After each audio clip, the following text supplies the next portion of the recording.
There is a question so old that even the mountains have forgotten when it was first asked. It was not written in stone. It was not carved into a temple wall.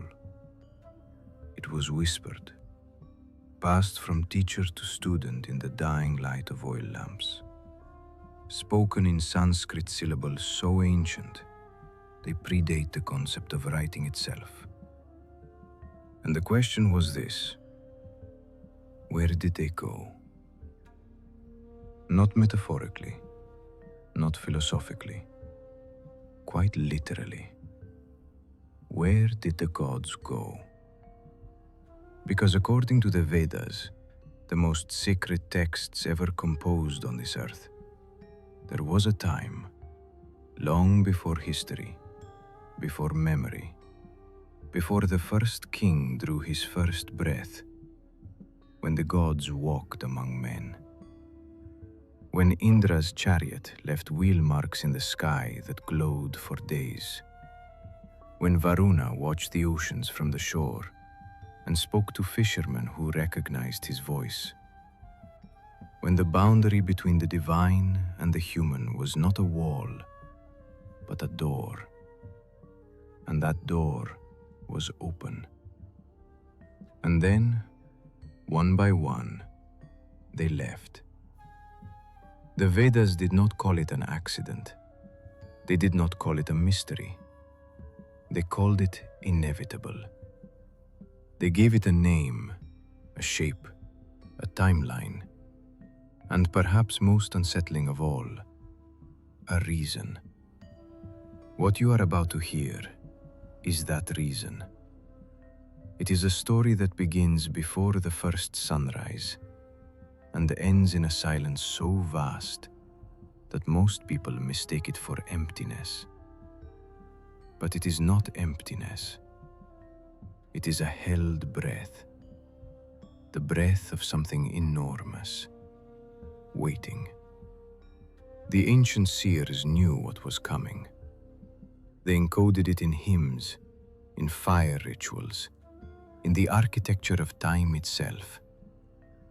This is what they saw, and this is why the gods could not stay. Chapter 1. The age when heaven and earth were one. Before we speak of departure, we must first speak of arrival. Before we can understand why the gods left, we must understand what it felt like when they were here.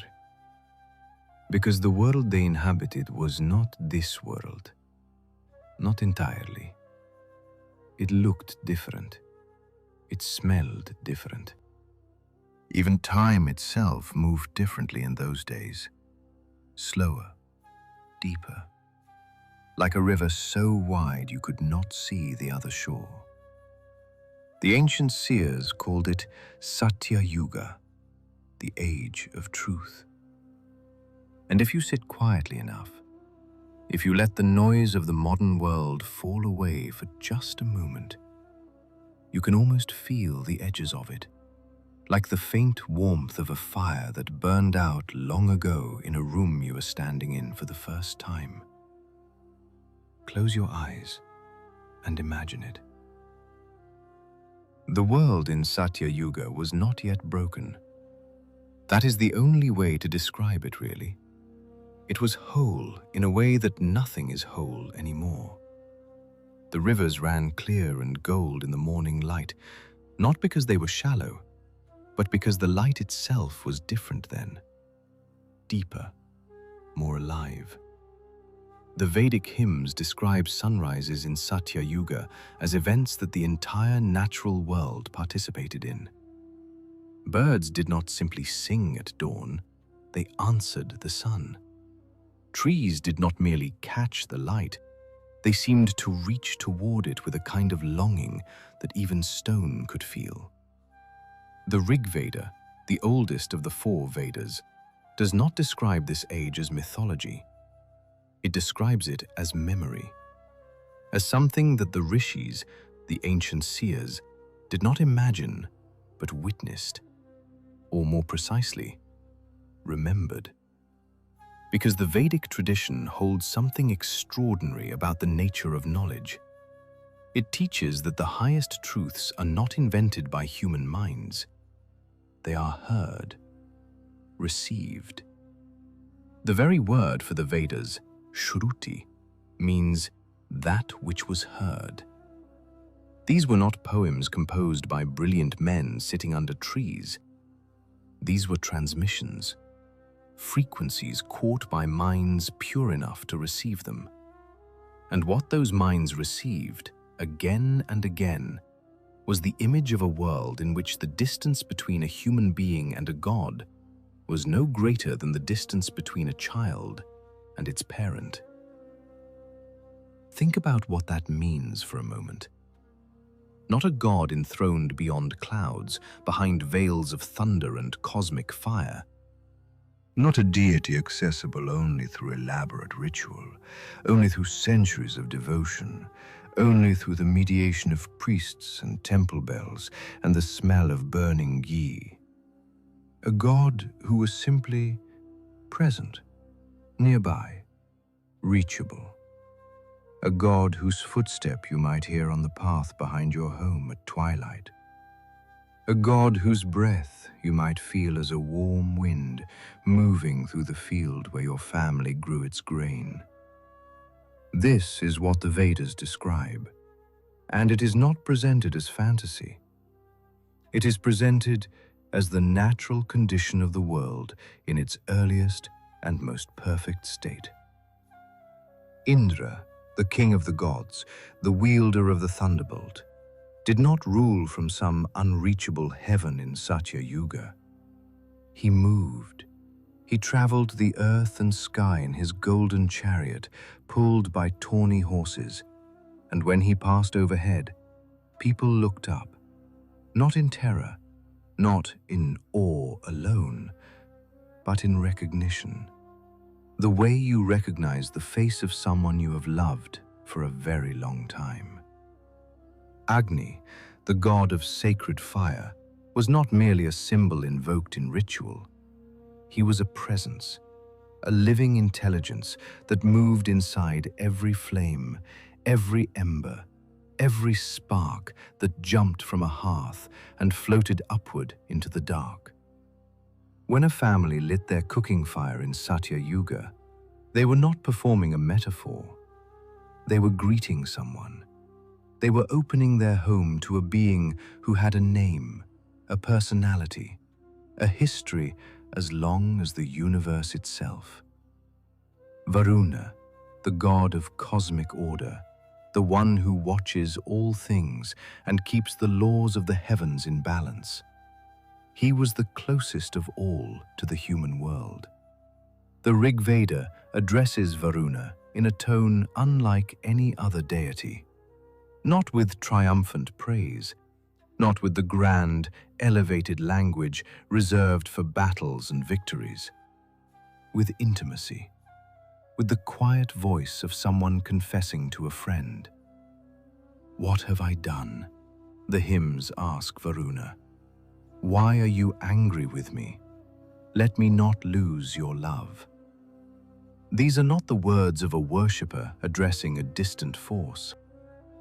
These are the words of someone who genuinely expects to be heard, to be answered. And in Satya Yuga, they were. But perhaps the most extraordinary aspect of this golden age was not the presence of the gods themselves. It was the quality of the human beings who lived within it. The texts are careful about this. They do not describe the people of Satya Yuga as superhuman exactly. They do not give them wings or extraordinary powers in the way later myths might. What they describe is subtler, and in many ways more remarkable. The people of that age had no need for deception. Let that settle for a moment. Not that they chose not to deceive, not that they were punished when they did, simply that the impulse, that particular tightening in the chest, that quick calculation of advantage, the instinct to take more than one gives, it had not yet arrived in the human heart.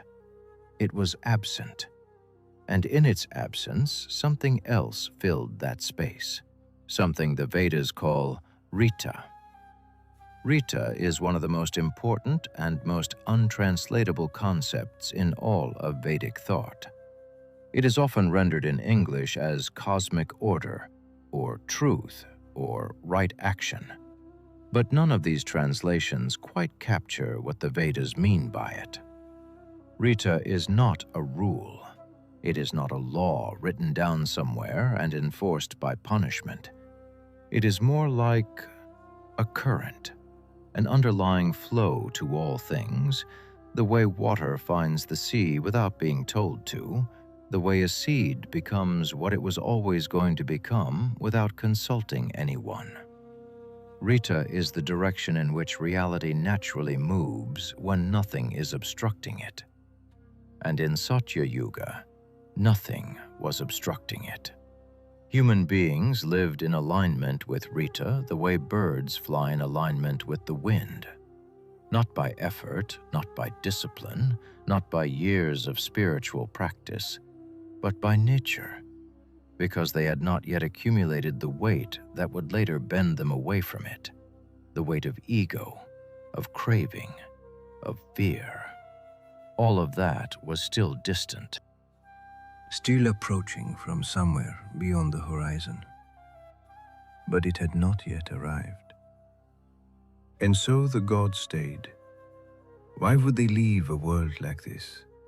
Why would they withdraw from a place where every human heart was an open window, where the smoke from every fire was a genuine invitation, where the rivers themselves moved with a kind of sacred intentionality that made every crossing feel like a ceremony? They didn't. In Satya Yuga, there was no reason to. The relationship between gods and humans in this age is described in the Vedic texts with a word that scholars have long debated but never quite agreed upon: yajna. Most translate it simply as sacrifice or ritual. But the deeper meaning, the one the oldest layers of the Rig Veda seem to be pointing toward, is something more like exchange, a sacred reciprocity, a conversation between two orders of being, the divine and the human, conducted through fire, through sound, through the precise and beautiful geometry of ceremony. In Satya Yuga, this exchange was effortless. The gods received the offerings of humanity, the clarified butter poured into the sacred flame, the precisely intoned syllables of the Vedic mantras, the attention and love of conscious beings choosing freely to direct their awareness upward. And in return, the gods gave the world what only gods can give: coherence, meaning.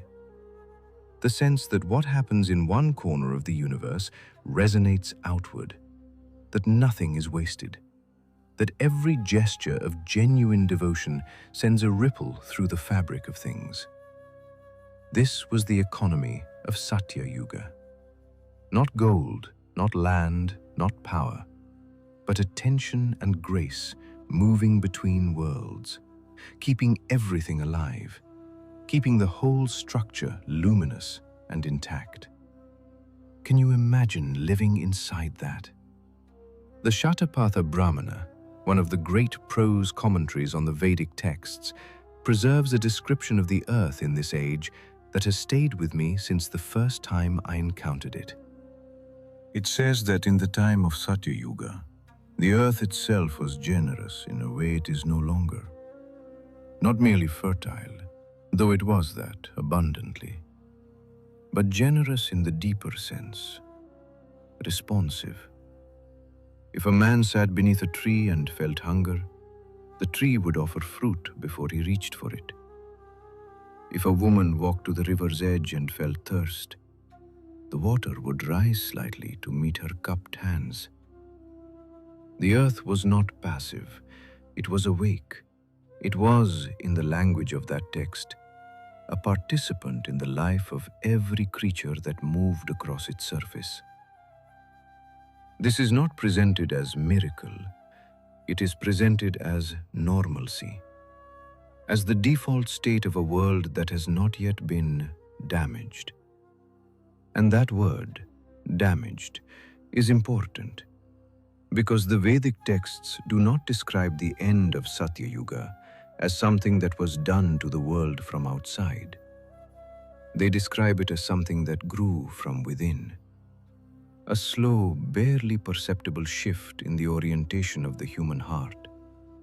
Not a catastrophe, not a war between gods and demons that shattered everything at once. Something quieter, more insidious, more like the way a vast and ancient tree begins to die not from a sudden blow, but from a slow withdrawal of water from its deepest roots.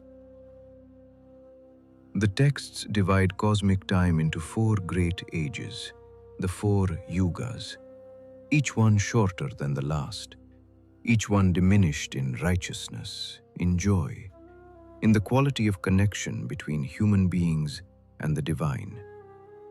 Satya Yuga is the first and the longest. It lasts, according to traditional reckoning, for 1,728,000 years. A span so vast that the human mind cannot hold it, can only gesture toward it, the way you might gesture toward the night sky when someone asks you what infinity looks like. After Satya Yuga comes Treta Yuga. After Treta comes Dvapara. And after Dvapara, the age in which we are living now, comes Kali Yuga, the Dark Age, the age of confusion and forgetting. But we are not there yet, not in this chapter. Here, we are still in the beginning, Still in the gold, and the gods are still here.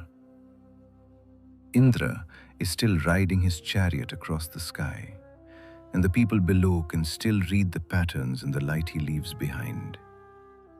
Agni is still present in every flame, not as symbol, but as self. Varuna is still listening to the quiet confessions that ordinary people murmur into the darkness before they sleep.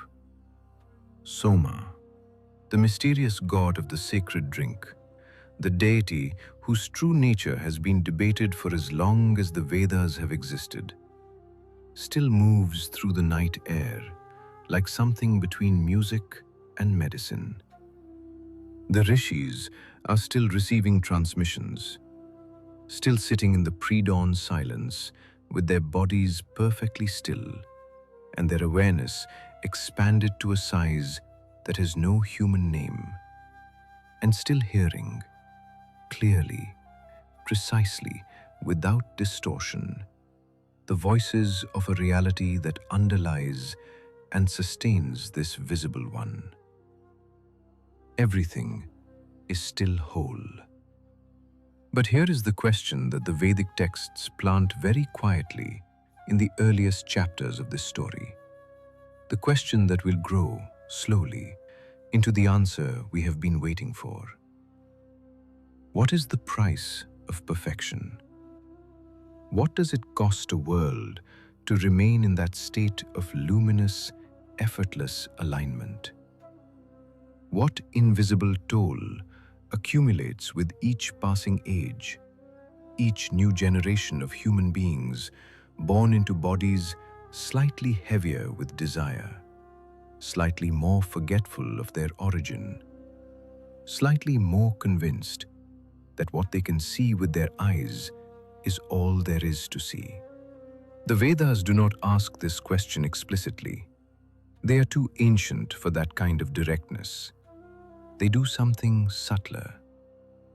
They simply describe the world of Satya Yuga in such extraordinary detail, with such unmistakable tenderness, that the reader, or the listener, in the oral tradition where these texts lived for thousands of years before anyone wrote them down, cannot help but feel the fragility of it. The way you feel the fragility of something very beautiful that you are holding in your hands. The way you become suddenly, acutely aware that the most precious things are also, always, the most vulnerable. There is one more detail about Satya Yuga that the texts offer, almost as an aside, almost as if the writers knew that this particular detail would lodge itself in the mind of anyone paying close attention and would not let go. In Satya Yuga, they tell us, there were no temples.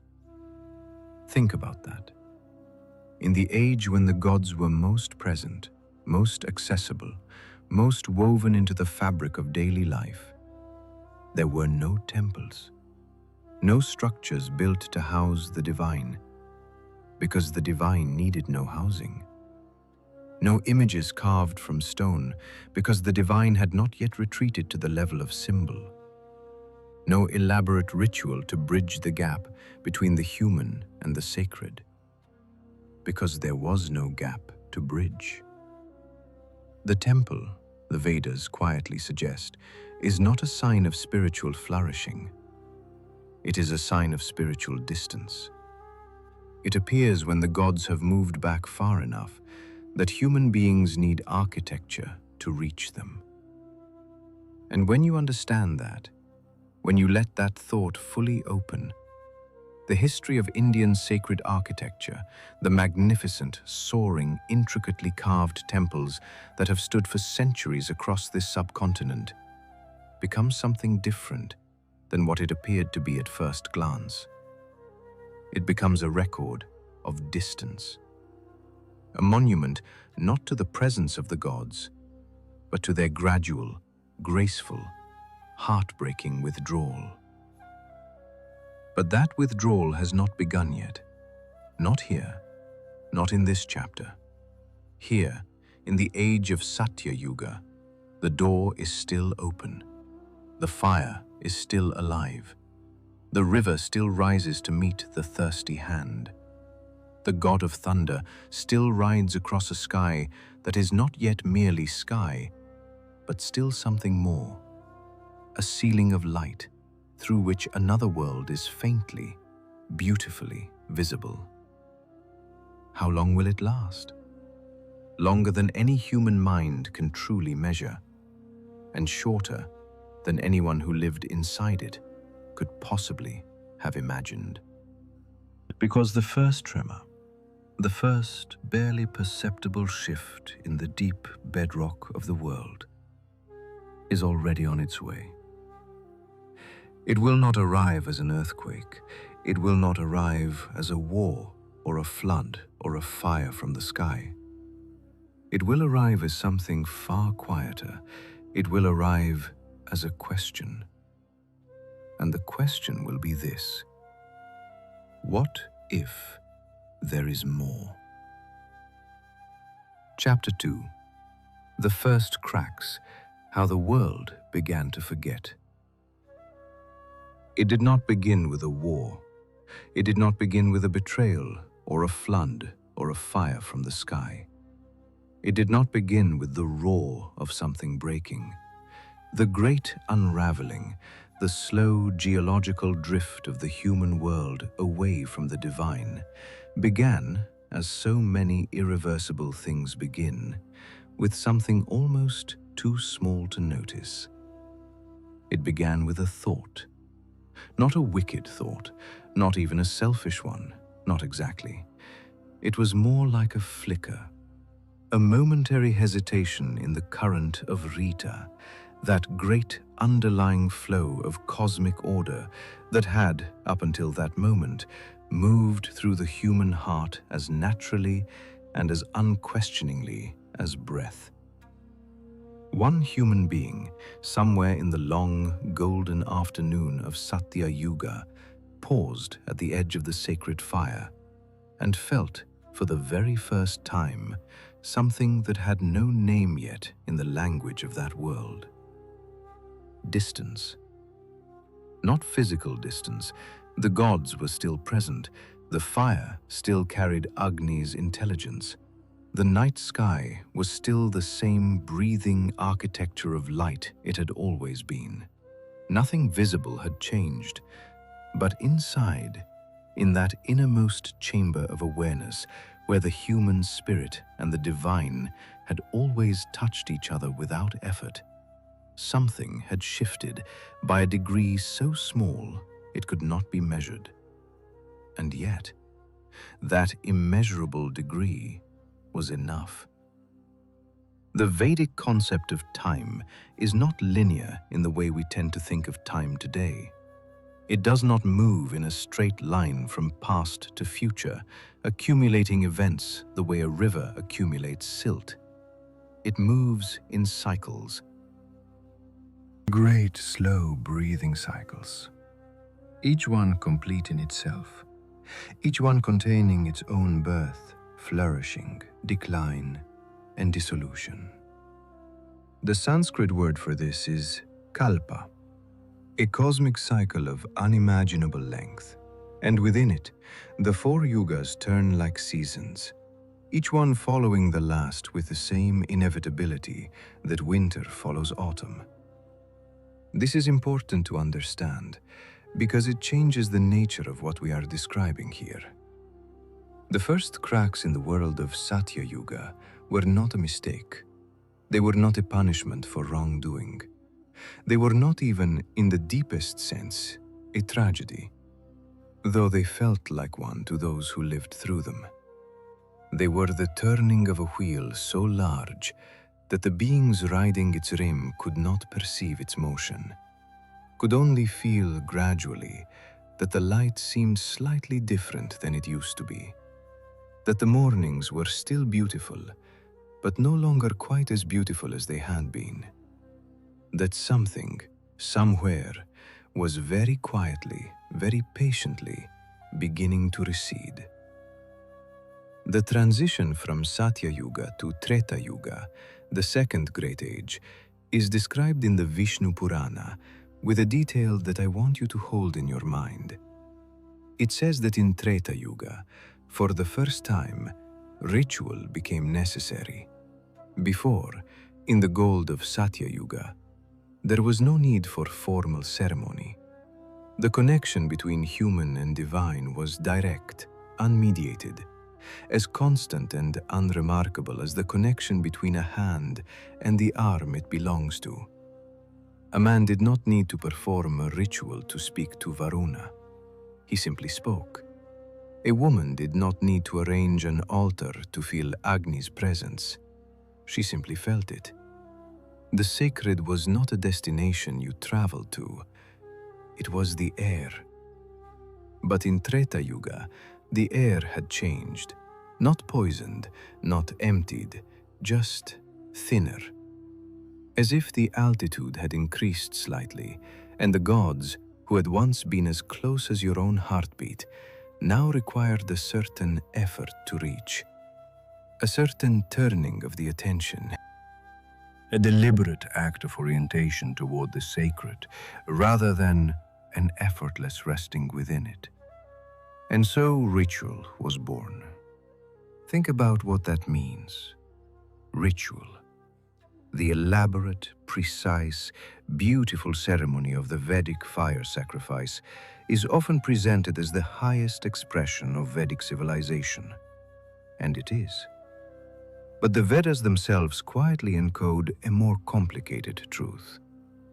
Ritual is also a technology of distance. It is something you develop when direct contact is no longer the default. When you need a bridge, it is because there is now a gap. The first priests, the first human beings who began to formalize the relationship between humanity and the divine, were not creating something new. They were responding to something lost. Carefully, intelligently, with enormous skill and devotion, they were building a structure that could hold open the door that was beginning, almost imperceptibly, to close. But why? What caused the shift?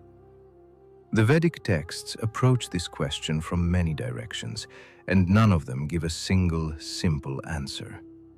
Because there is no single, simple answer. The withdrawal of the sacred from the everyday world is not one event with one cause. It is a long conversation between the human heart and the nature of existence. A conversation that unfolds over tens of thousands of years. But there is one theme that appears again and again in the texts, spoken in different voices and different languages and different mythological forms. And that theme is this: the human mind began to want things. This sounds almost absurdly simple. Of course, the human mind wants things. What else would it do? But here is the key. In Satya Yuga, according to the oldest Vedic conception, desire existed, but it existed in a very particular relationship with fulfillment. The earth, remember, was responsive. The tree offered fruit before the hand reached for it. The water rose to meet the thirsty mouth. There was no gap between wanting and receiving, and therefore, and this is the crucial point, there was no accumulation of desire, no stockpile of wanting that began to weigh the mind down, to color its perception, to create the sense that the world owed it something it was not receiving. In Treta Yuga, that gap opened. Not wide, not dramatically, but it opened enough that a new kind of psychological experience became possible.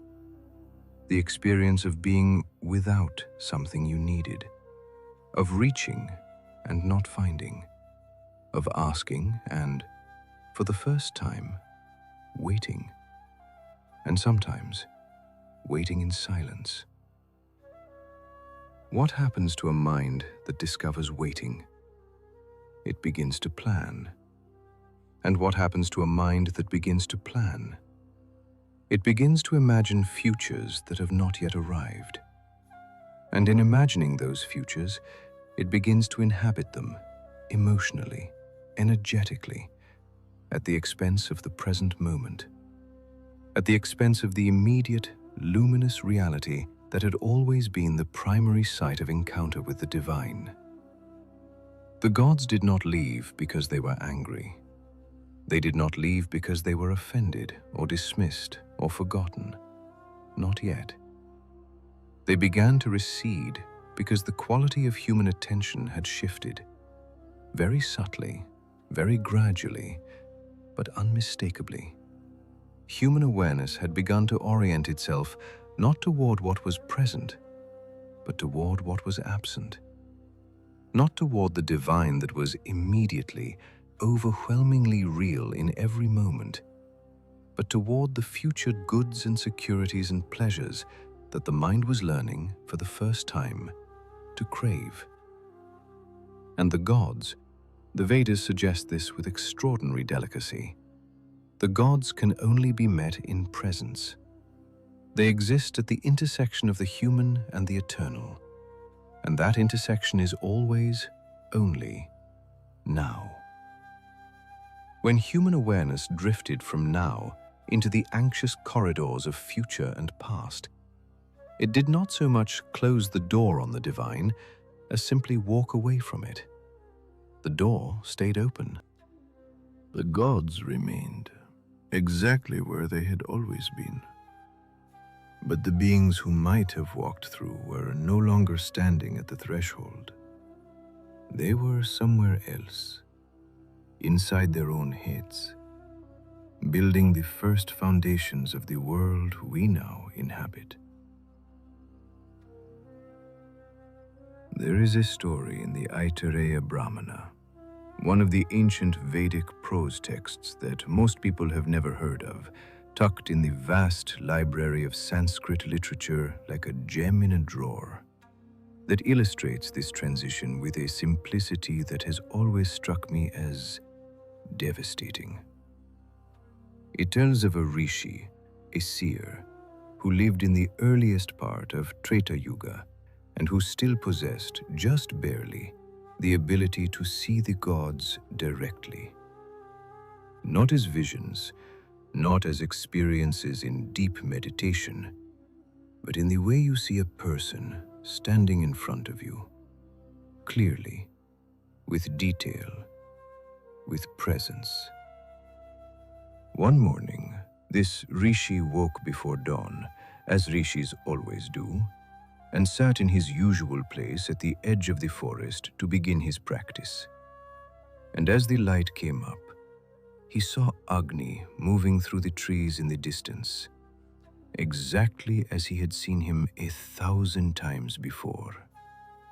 The god of sacred fire, walking through the early morning forest, leaving no footprints, touching nothing, setting nothing alight, simply present, the way a great and ancient being is present, which is to say completely, without effort, without needing to announce itself. And the rishi watched, and as he watched, he noticed something he had never noticed before. He was noticing. In Satya Yuga, seeing the gods had required no more conscious attention than breathing requires conscious attention. It simply happened, continuously, in the background of life. But this morning, the rishi was aware that he was watching, that this was an act, a deliberate focusing of something. And in that very awareness, in that thin membrane of self-consciousness that had appeared between himself and the experience, the vision was already different, already slightly less immediate.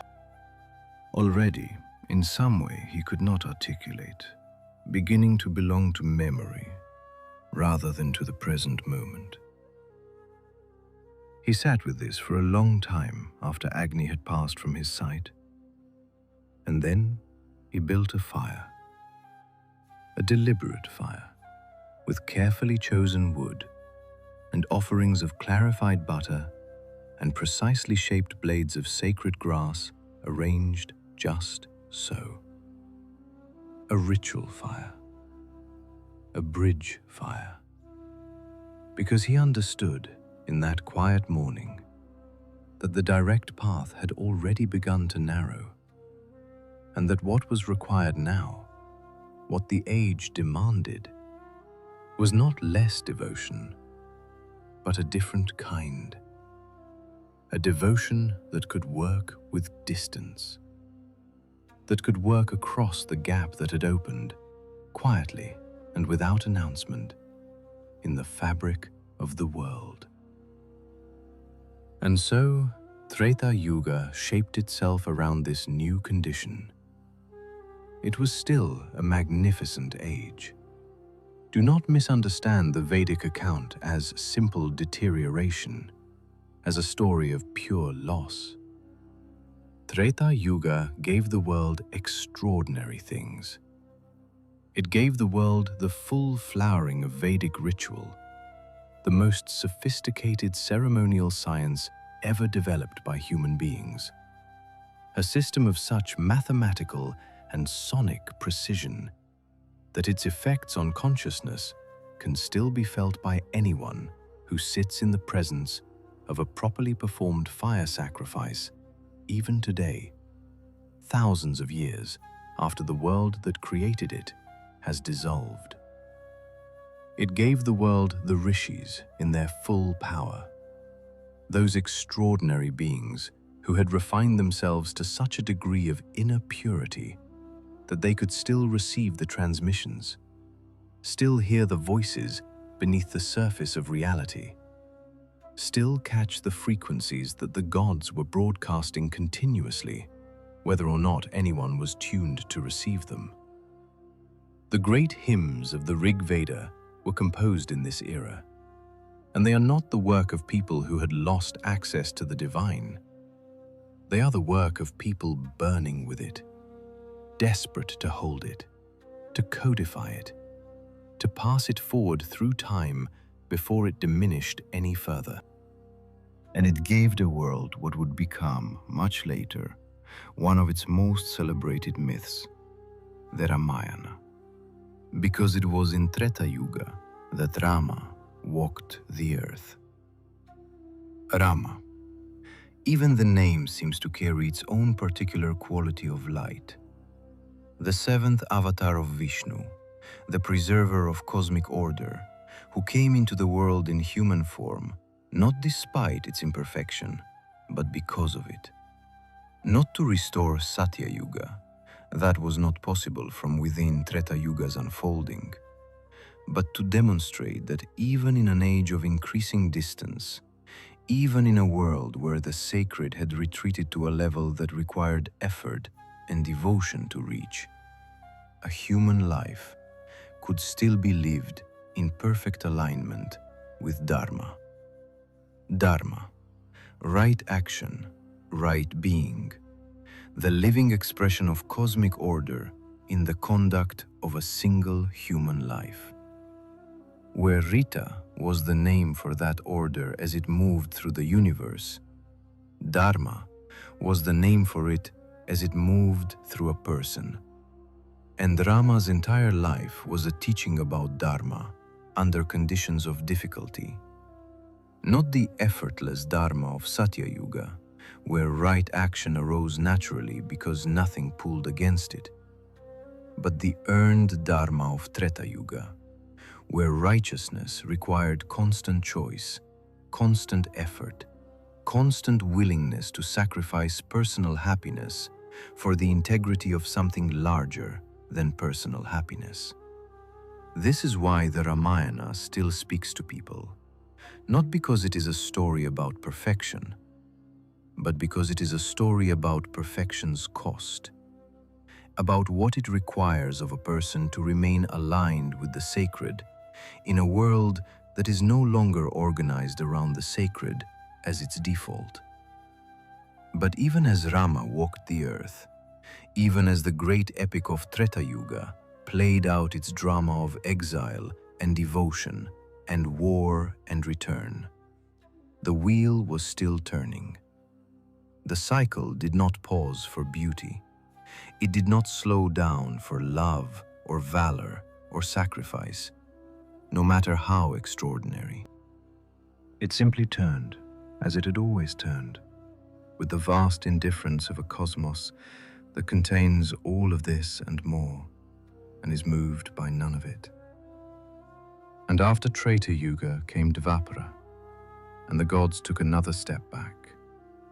This time, the texts say, 4 things disappeared from the world that had been present since the beginning: the direct vision of the gods, the longevity of human life, the natural fertility of the earth, and what the Sanskrit calls ojas, a word that means, roughly, the luminous vitality that fills a being when it is in full contact with the source of its own existence. All 4 receding together, as if they were not 4 separate things at all, but 4 aspects of one thing: the quality of aliveness that a world possesses when the divine is genuinely, fully present within it. And in Dvapara Yuga, something else happened. Something that would reshape the relationship between the gods and humanity more profoundly than anything that had come before. The gods themselves began to grieve, not openly, not in any way that could be directly observed by the human beings who still performed their rituals and composed their hymns and lived their dharmic lives as well as the age allowed. But in the deeper registers of the universe, in the conversations that the gods held with each other in the spaces between worlds, there was a tone that had not been present before, a tone of missing. Because the gods, according to the Vedic texts, do not merely observe humanity from a comfortable distance. They need humanity.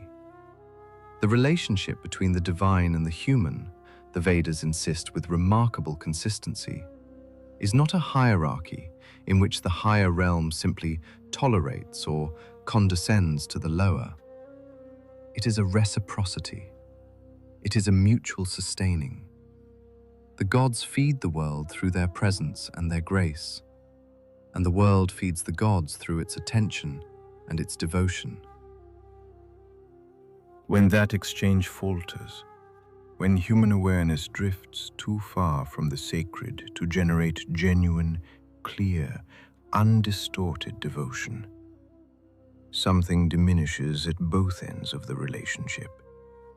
The gods do not grow angry when they are forgotten. They grow lonely. This is the detail that the Vedic texts offer with such quiet insistence that it is easy to miss entirely, hidden as it is inside the vast architecture of cosmological theory and ritual prescription. But it is there. The gods are not separate from the world they gave rise to.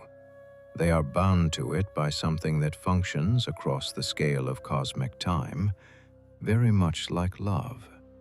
And it is that love, that binding, that will make the coming chapters of this story so much more complicated than a simple tale of divine withdrawal. Because the gods did not leave easily, and they did not leave all at once. And some of them, the Vedas hint at this with a kind of barely restrained anguish, some of them found ways to stay longer than they should have, to hold the door open past the point when the age could support their presence, to speak through proxies, through avatars, through the burning clarity of seers who had prepared themselves to act as vessels for a communication that the age could no longer accommodate directly. The question is not simply when the gods left. The question is what it cost them to leave, and what, if anything, they left behind. Chapter 3. The war between light and shadow, and why neither side won. There is a question that every serious student of Vedic mythology eventually arrives at, usually late at night, usually after following a thread of thought for longer than they intended. If the gods are all-powerful, if Indra commands the thunder, if Vishnu upholds the entire structure of the cosmos, if Shiva contains within himself the force of dissolution that can unmake worlds, then why did they struggle? Why across the vast literature of the Puranas and the Vedas and the great epics do we find the gods not triumphant and serene in their omnipotence, but exhausted, wounded, sometimes fleeing? Why do we find Indra himself, the king of heaven, stripped of his power and reduced to hiding? Why do the gods appeal again and again to Brahma, to Vishnu, to forces greater than themselves, because they cannot, alone, overcome what stands against them? The answer to this question is one of the most sophisticated ideas in all of ancient Indian thought, and it requires us to speak about the Asuras. The word Asura is usually translated as demon, and that translation, while not entirely wrong, misses almost everything that matters about what the Vedic texts are actually describing. In the oldest layers of the Rig Veda, the most ancient stratum of the tradition, the word Asura did not mean demon at all.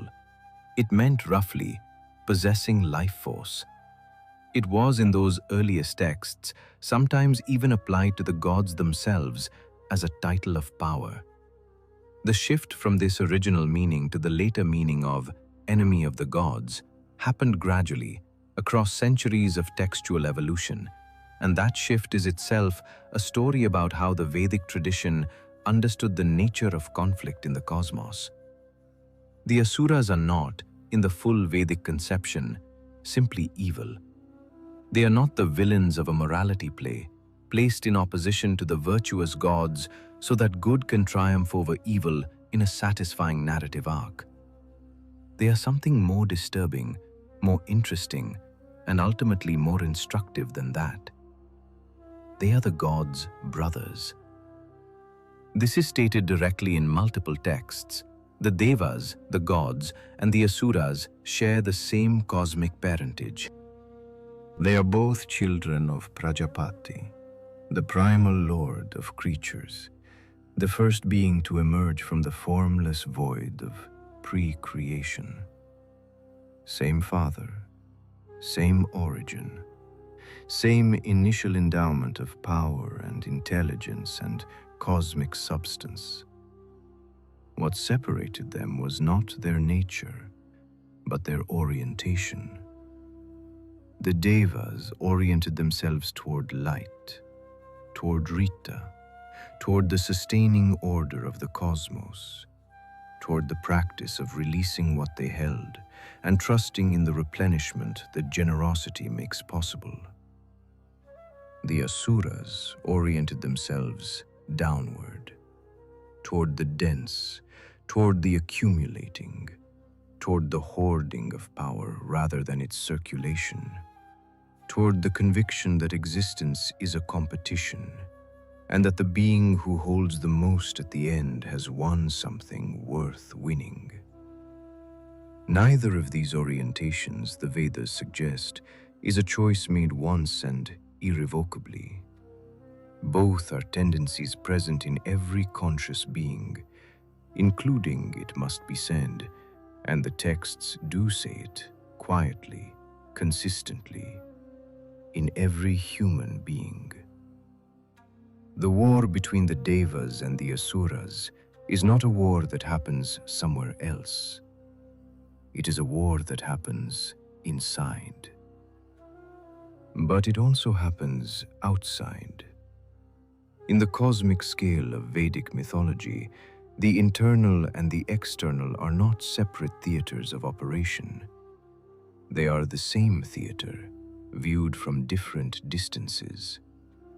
And in the external mythological expression of this war, the battles between gods and asuras are some of the most extraordinary events in all of world mythology. The great churning of the ocean, the Samudra Manthan, is perhaps the most famous of these events. And it is worth slowing down to consider it carefully, because beneath the spectacular surface of the story, there is a teaching of remarkable depth about why the world is the way it is. It begins with a curse. Indra, the king of the gods, riding his white elephant Airavata through the heavens, encounters the great sage Durvasa, a rishi of terrifying austerity and equally terrifying temper. Durvasa offers Indra a garland of sacred flowers, charged with divine fragrance and potency, and Indra, in a moment of carelessness that the texts describe with pointed simplicity, places the garland on the head of his elephant. The elephant, indifferent to the garland's sanctity, removes it with its trunk and drops it to the ground and treads on it. Durvasa's curse falls like a stone dropped from the height of the cosmos. He tells Indra that all the gods and all their power and all their glory will diminish, will wither, exactly as that garland was withered by the elephant's indifference. And then he walks away, because sages of Durvasa's caliber do not explain themselves. They do not negotiate. They speak what they see, and then they leave you alone with what they have said. And it happened. The gods lost their power. Not all at once. Again, the Vedic accounts of cosmic events tend to describe gradations, degrees, the slow turning of things rather than sudden catastrophic reversals. But the diminishment was real and measurable, and it had consequences. The Asuras, sensing the shift in the cosmic balance of power with the precision of beings whose entire orientation is towards sensing and exploiting advantage, mobilized. The war between the Devas and the Asuras intensified, and the gods, weakened, divided, deprived of the ojas that had made them radiant, began to lose. There is something in this sequence of events that feels true in a way that goes beyond myth. The pattern is recognizable. A moment of carelessness, an offense against something sacred that was not immediately apparent as an offense. After all, Indra did not drop the garland himself.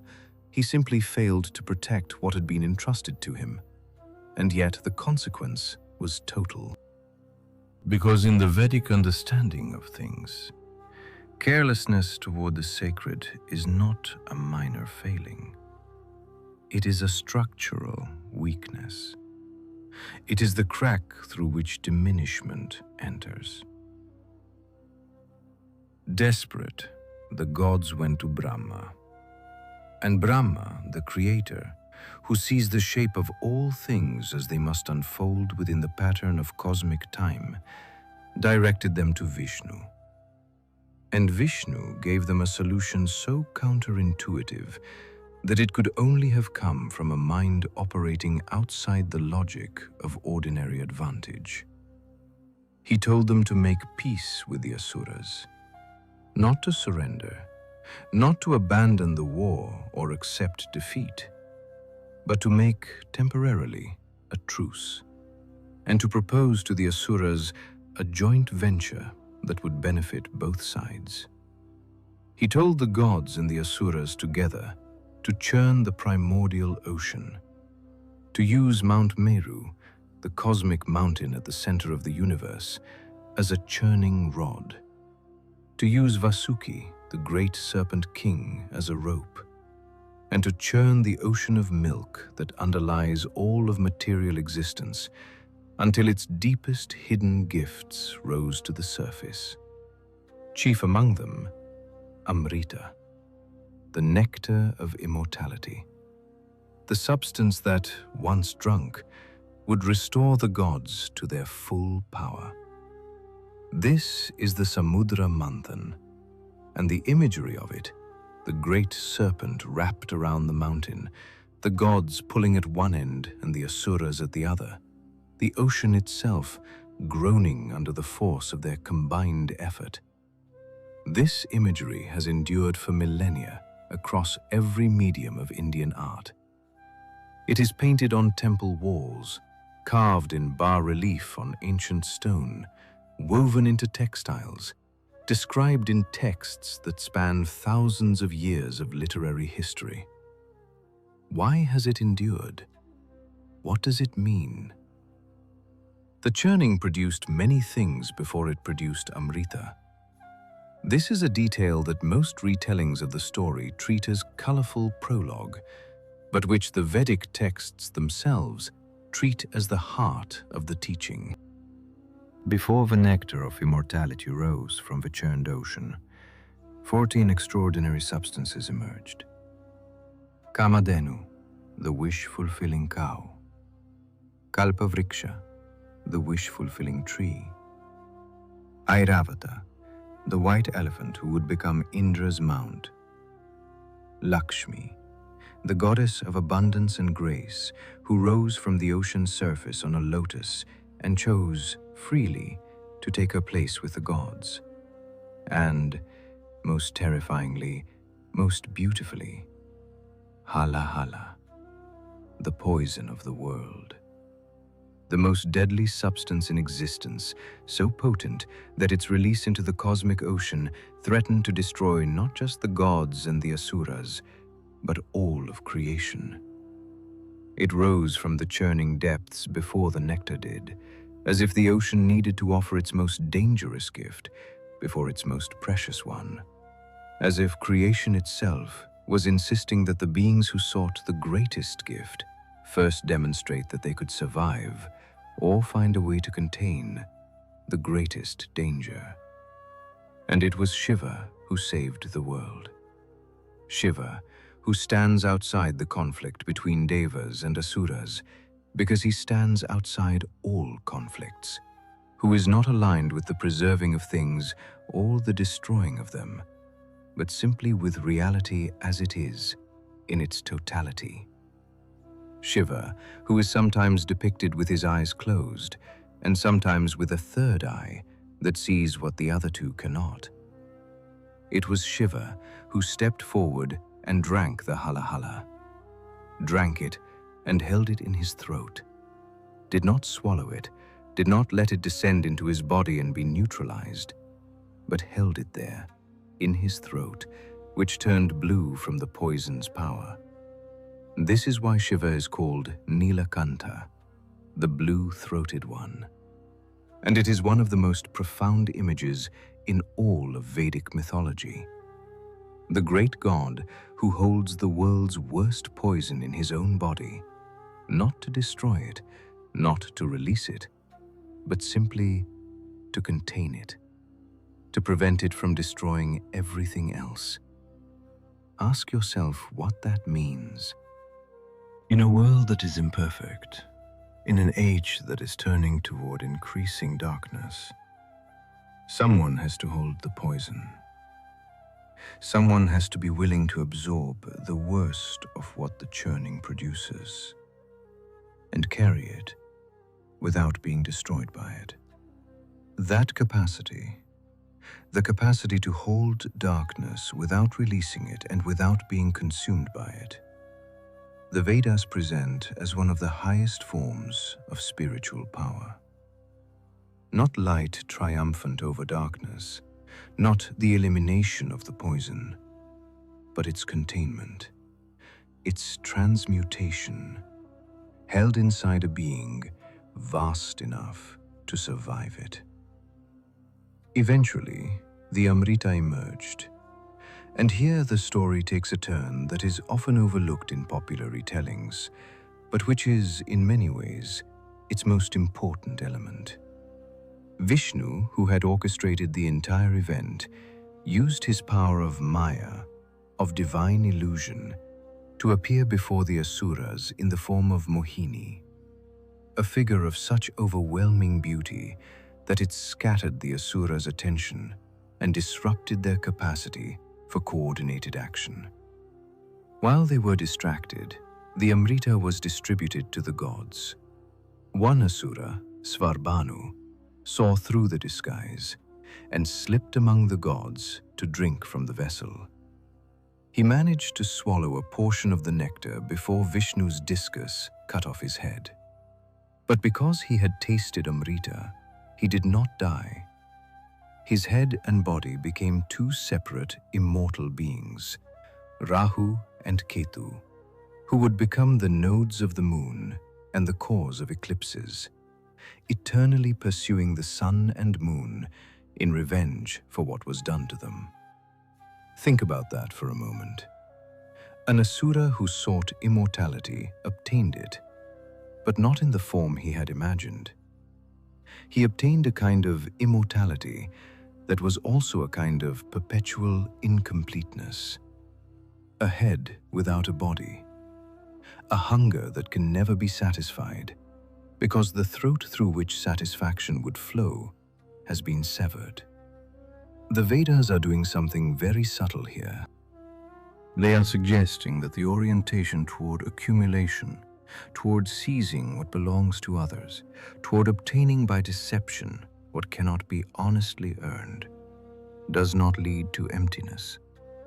It leads to something worse, a fullness that is permanently, cosmically incomplete. A power that is real but warped. A life that continues but cannot integrate what it has taken. The aftermath of the Samudra Manthan did not end the war between the Devas and the Asuras. Nothing ended that war. The Puranas contain cycle after cycle of conflict between these two orders of being, Hiranyakashipu, Mahishasura, Tarakasura, Vritra, Bali. An endless succession of Asura kings who rose to such heights of power that the gods were repeatedly driven from heaven, repeatedly forced to retreat, to appeal to higher powers, to wait for an avatar of Vishnu to descend into the world and restore the balance. And this is the detail I want you to sit with. The gods were repeatedly driven from heaven, not defeated, not destroyed, but displaced, forced to inhabit the world as exiles, while the power they had built and maintained was, temporarily, seized by forces that did not share their orientation toward the sustaining of creation. What is it like to be a god in exile? The texts do not describe this often. It is not the part of the story that the great mythological epics tend to linger on. But when they do, when the Puranas pause to describe the experience of the Devas wandering in the mortal realms, stripped of their power and their radiance, moving through a world that was not built for beings of their nature, there is a quality in those passages that is unlike anything else in the texts. It reads like homesickness. Not the homesickness of someone who wants to return to comfort. The homesickness of someone who remembers with perfect clarity a state of being that is now inaccessible, who can still feel the shape of what has been lost, even though the ability to access it is temporarily gone. The gods always returned. This is important. The battles between Devas and Asuras are not ultimately a story about defeat.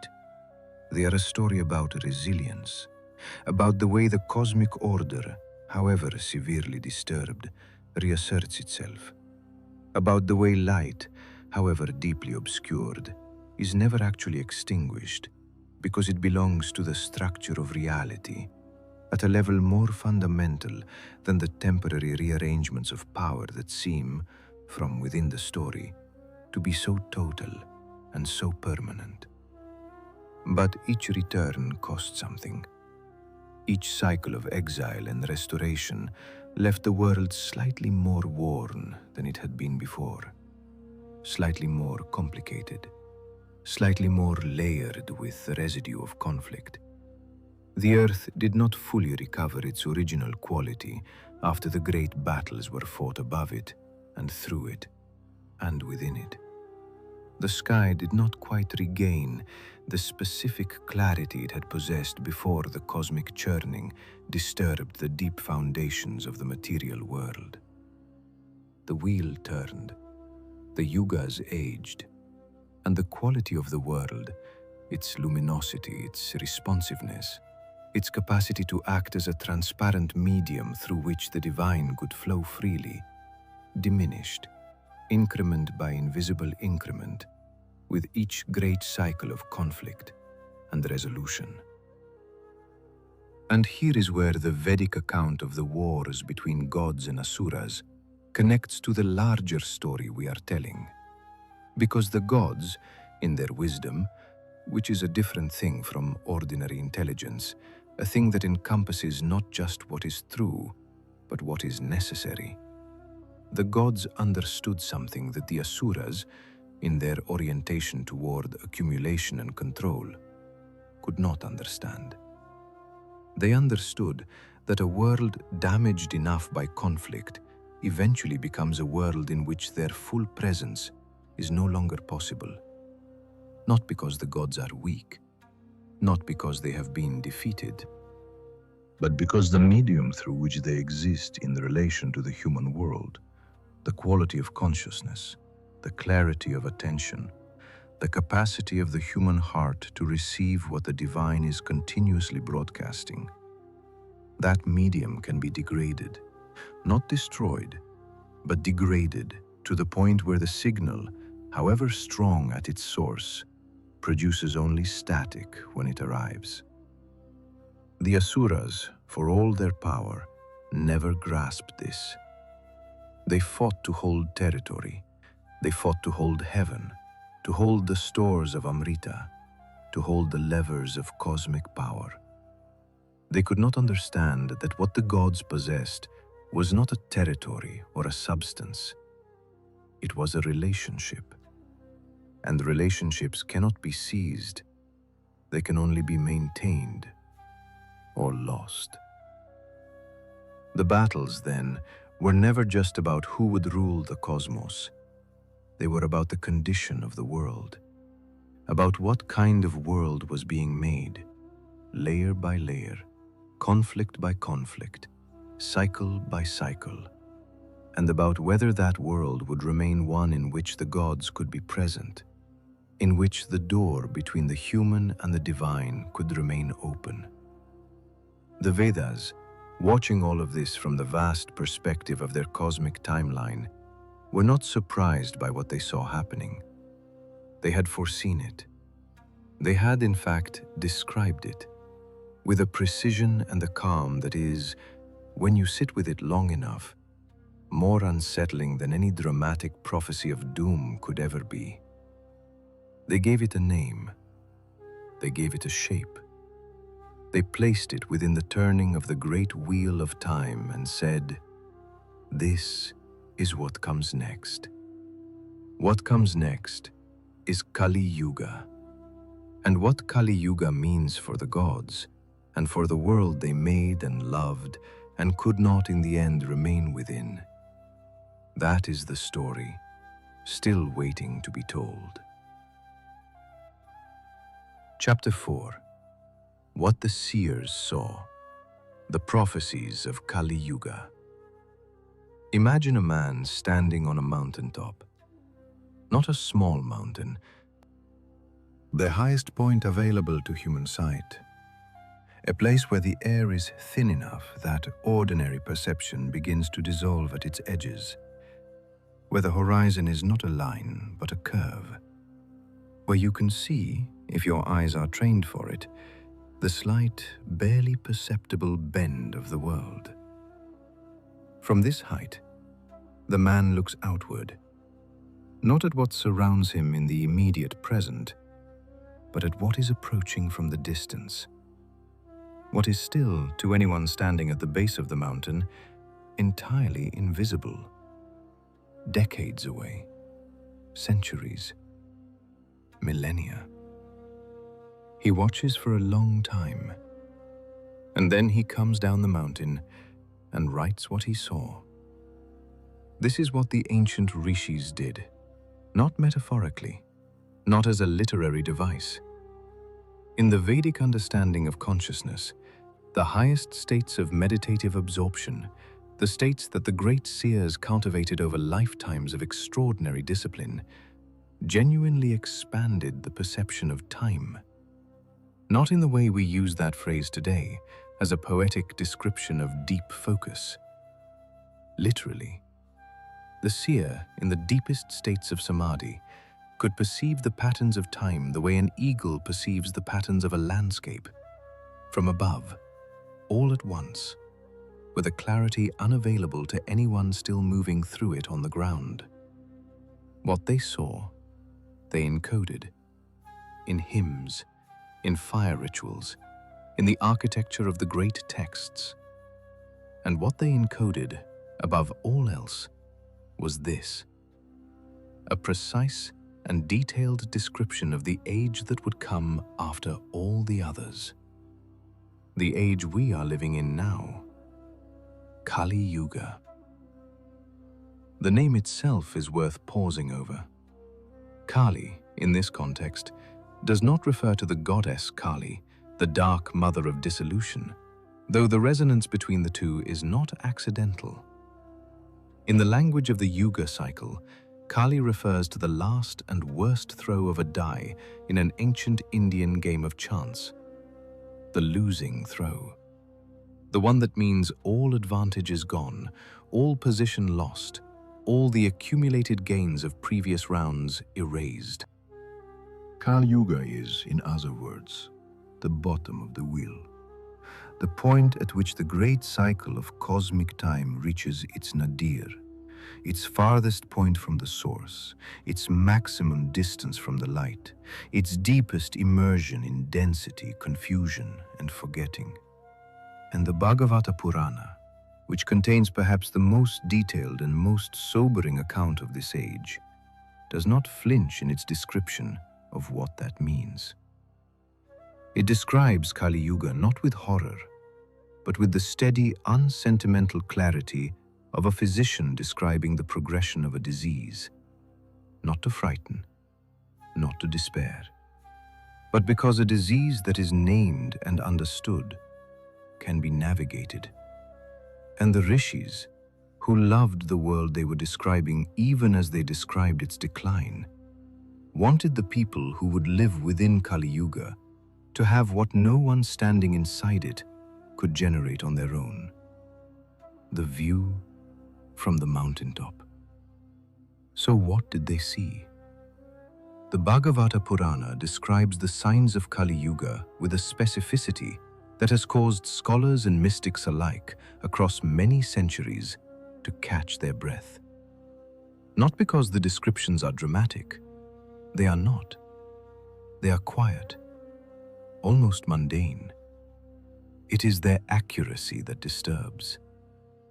The seers foresaw that in Kali Yuga, the primary measure of a person's worth would become their wealth. Not their wisdom, not their virtue, not their lineage or their spiritual attainment. Simply what they possessed. The accumulation of material things would be mistaken, widely and without significant dissent, for the accumulation of meaning. They foresaw that religious practice would become a performance, that the forms of devotion would persist long after the living understanding that had given those forms their power had evaporated. That temples would be built with great elaborateness and expense, while the quality of consciousness that once made temples unnecessary, that direct, unmediated contact with the divine that defines Satya Yuga, would be unknown even as a concept to most of the people who entered them. They foresaw that the relationship between teachers and students would be corrupted by money, that knowledge, the most sacred thing the Vedic tradition knew how to transmit, the direct transmission of living understanding from a mind that had touched reality to a mind that was seeking it, would become a commodity, something sold and bought rather than something given and received in a relationship of genuine love. They foresaw that women would be disrespected, that children would become burdens in the minds of people too consumed by their own seeking of advantage to sustain the quality of attention that raising a human being requires. That the bonds of family, the primary sacred structure of Vedic social life, the container within which the individual soul first learned what love and duty and sacrifice actually meant, would weaken, and in many cases dissolve entirely under the pressure of individual desire. They foresaw that the earth itself would lose its generosity. Not because the earth was punishing humanity. The Vedic worldview does not deal in punishment in that direct, transactional way. But because generosity is a quality of relationship, and the relationship between humanity and the earth, which in Satya Yuga had been one of profound mutual recognition and reciprocity, would in Kali Yuga be replaced by something closer to extraction.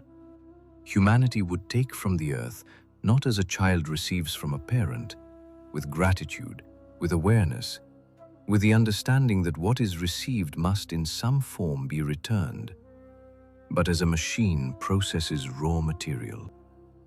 Efficiently, without feeling, without any sense that the thing being consumed might have a perspective on what is being done to it. Read that list again slowly. Let it arrive without trying to contextualize it, without reaching immediately for the comfortable explanation that these ancient texts were simply describing conditions universal to all human societies, that every age complains of moral decline, that there is nothing here that is specific to now.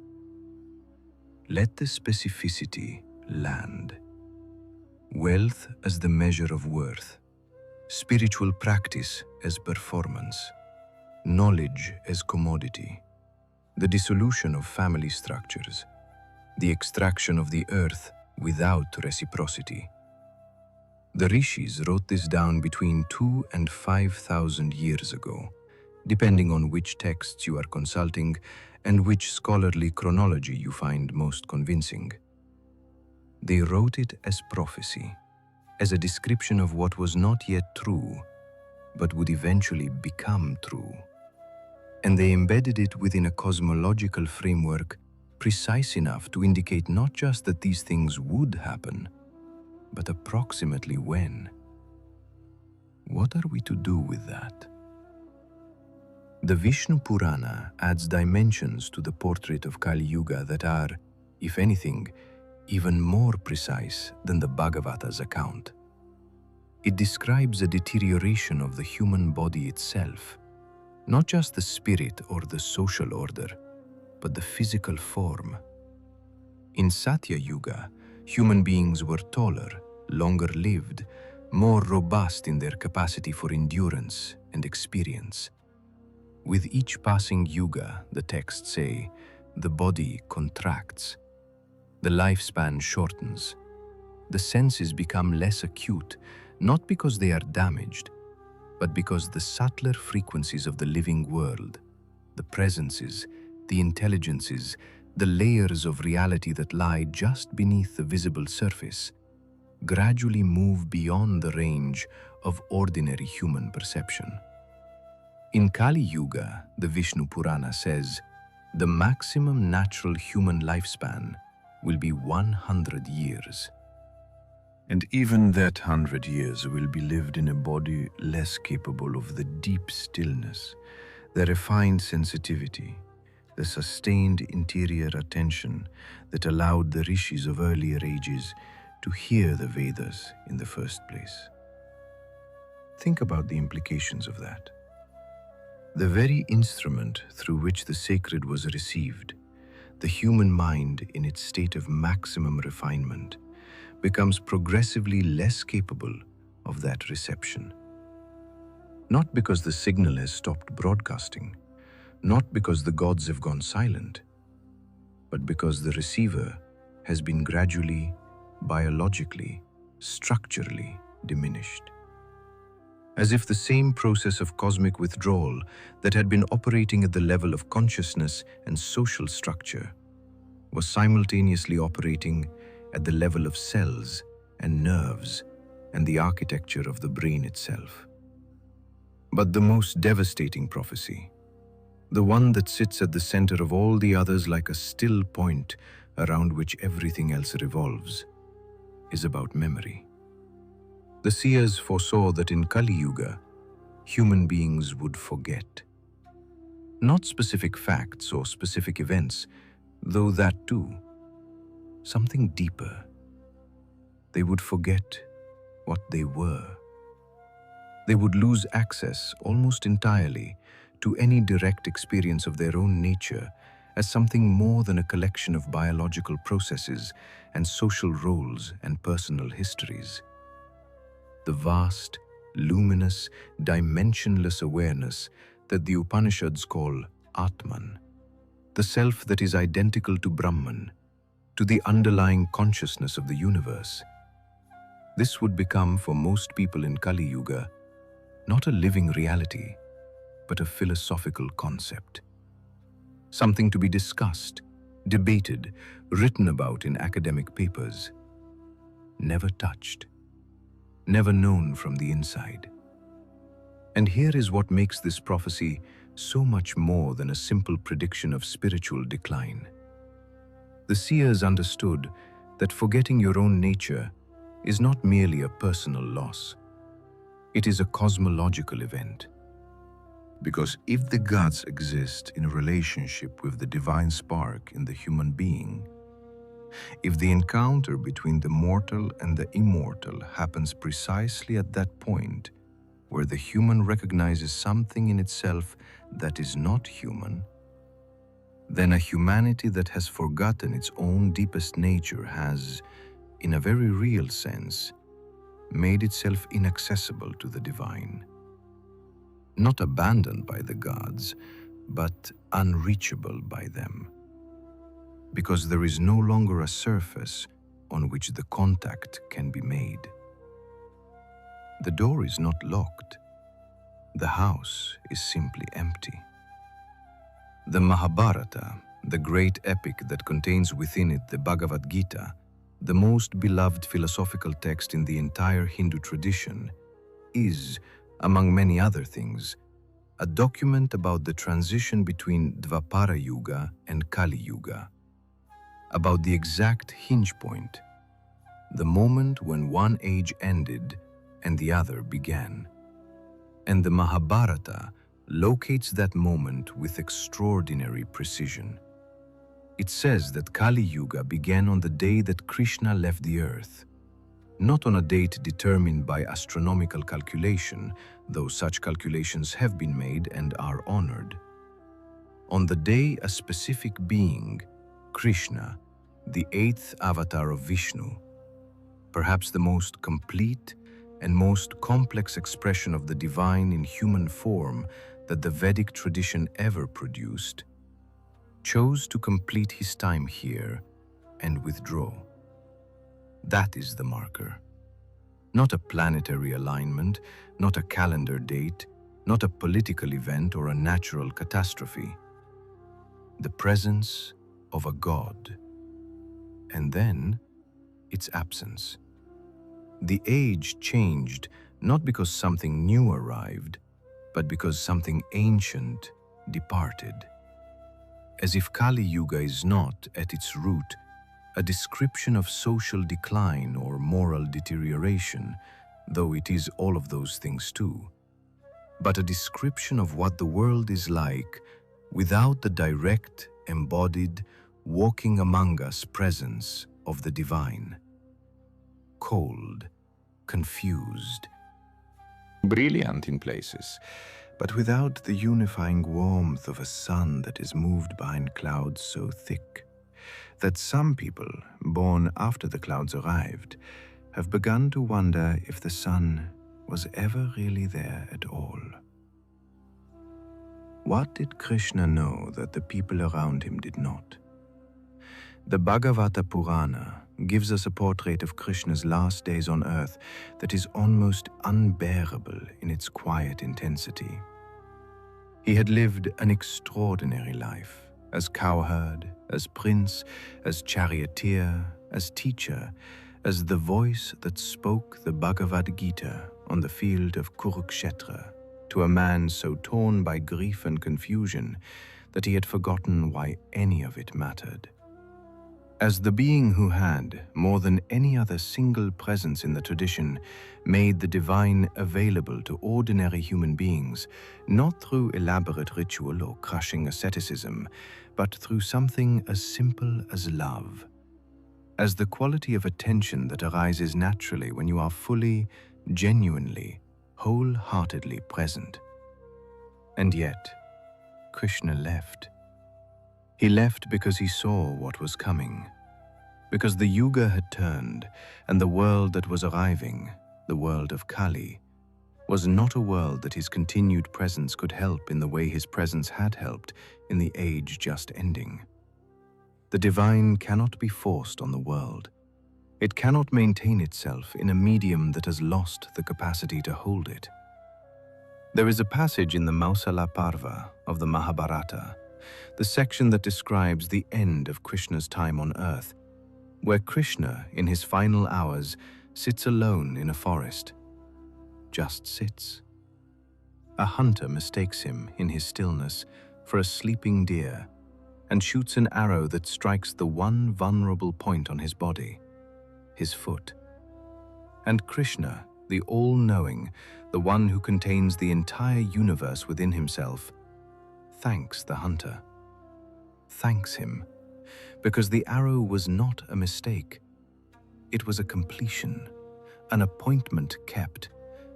And then he ascends. Quietly, without spectacle, without the kind of cosmic fanfare that you might expect from the departure of a god. Just a stillness where there had been a presence. An emptiness in the forest that the trees felt, and the river felt, and the earth felt, and the few people who had been near enough to understand what had just happened felt as a weight in the chest they would carry for the rest of their lives. The day after Krishna's departure, the Mahabharata says, Kali Yuga fully descended. Not gradually, not incrementally, fully. As if his presence alone had been holding the previous age in place, the way a hand holds a door open against the weight of a wind that has been pressing against it for a long time. And when the hand withdrew, the door swung shut. The Pandavas, the 5 brothers who had fought the great war of Kurukshetra, and in whose victory the Dharma of Dvapara Yuga had made its last great stand, felt it immediately. They felt it in their bodies. They felt it as a confusion that had not been there the day before, a blurring of purpose, a sudden difficulty in locating the clarity that had previously been, if not effortless, at least consistently available. They made the only decision that made sense. They gave their kingdom away. They dressed in the white clothes of renunciation, and they began to walk north, toward the Himalayas, toward the high, cold places, where the world thins out, and the distinction between the mortal and the immortal becomes, once again, a little less absolute. They walked until they could not walk anymore, and one by one they fell, not as defeat, as arrival. The seers who had seen all of this from their mountaintop did not end their account with lamentation. They were too old for that, too vast in their understanding. They embedded within the very structure of the Kali Yuga prophecy something that is easy to miss if you are reading too quickly, if you are too absorbed in the catalogue of decline to notice the detail placed very quietly at its end. They said, Kali Yuga is the shortest of the 4 ages. And they said, it ends. The wheel completes its turn. The darkness reaches its nadir, and then, because this is the nature of cycles, because nothing in the Vedic conception of time is linear, because the word for cosmic time in Sanskrit is Kala, which is also the name of the dark goddess who destroys in order to make room for new creation, the wheel begins to turn upward again. What follows Kali Yuga, the seers saw, is not a new Satya Yuga immediately. The wheel does not skip steps, but it begins again, from the beginning, which means that everything we have been describing, the golden age, the first cracks, the wars, the withdrawal, the forgetting, all of it is not a story of permanent loss. It is a story about the breath of the cosmos, about the inhale and the exhale of something so large that a single exhale lasts 4 million years. We are near the end of the exhale. We are, if the seers are right, and they have been right about so much already, approaching the bottom of the held breath, the pause before the inhale begins. And in that pause, before what is coming can fully arrive, the question that has been waiting since the very beginning of this story is finally ready to be asked directly. What happened to the gods who stayed? What became of the ones who could not let go? Chapter 5. The ones who stayed, the last gods on earth. Not all of them left at once. This is the detail that the great texts circle around without ever quite stating directly, as if the truth of it is too tender to be handed to the reader all at once. It must be approached slowly, from the side. The way you approach a fire that is dying, not rushing toward it, not trying to revive it by force, but sitting close enough to feel whatever warmth remains and staying with it, very quietly, until it is gone. Some of the gods stayed longer than they should have, not out of weakness, not because they failed to understand what the Vedas had foretold, or because they were caught off guard by the turning of the Yuga. They knew. They always knew. The gods, by their nature, carry a kind of temporal awareness that human beings can only approximate, even in the deepest states of meditation.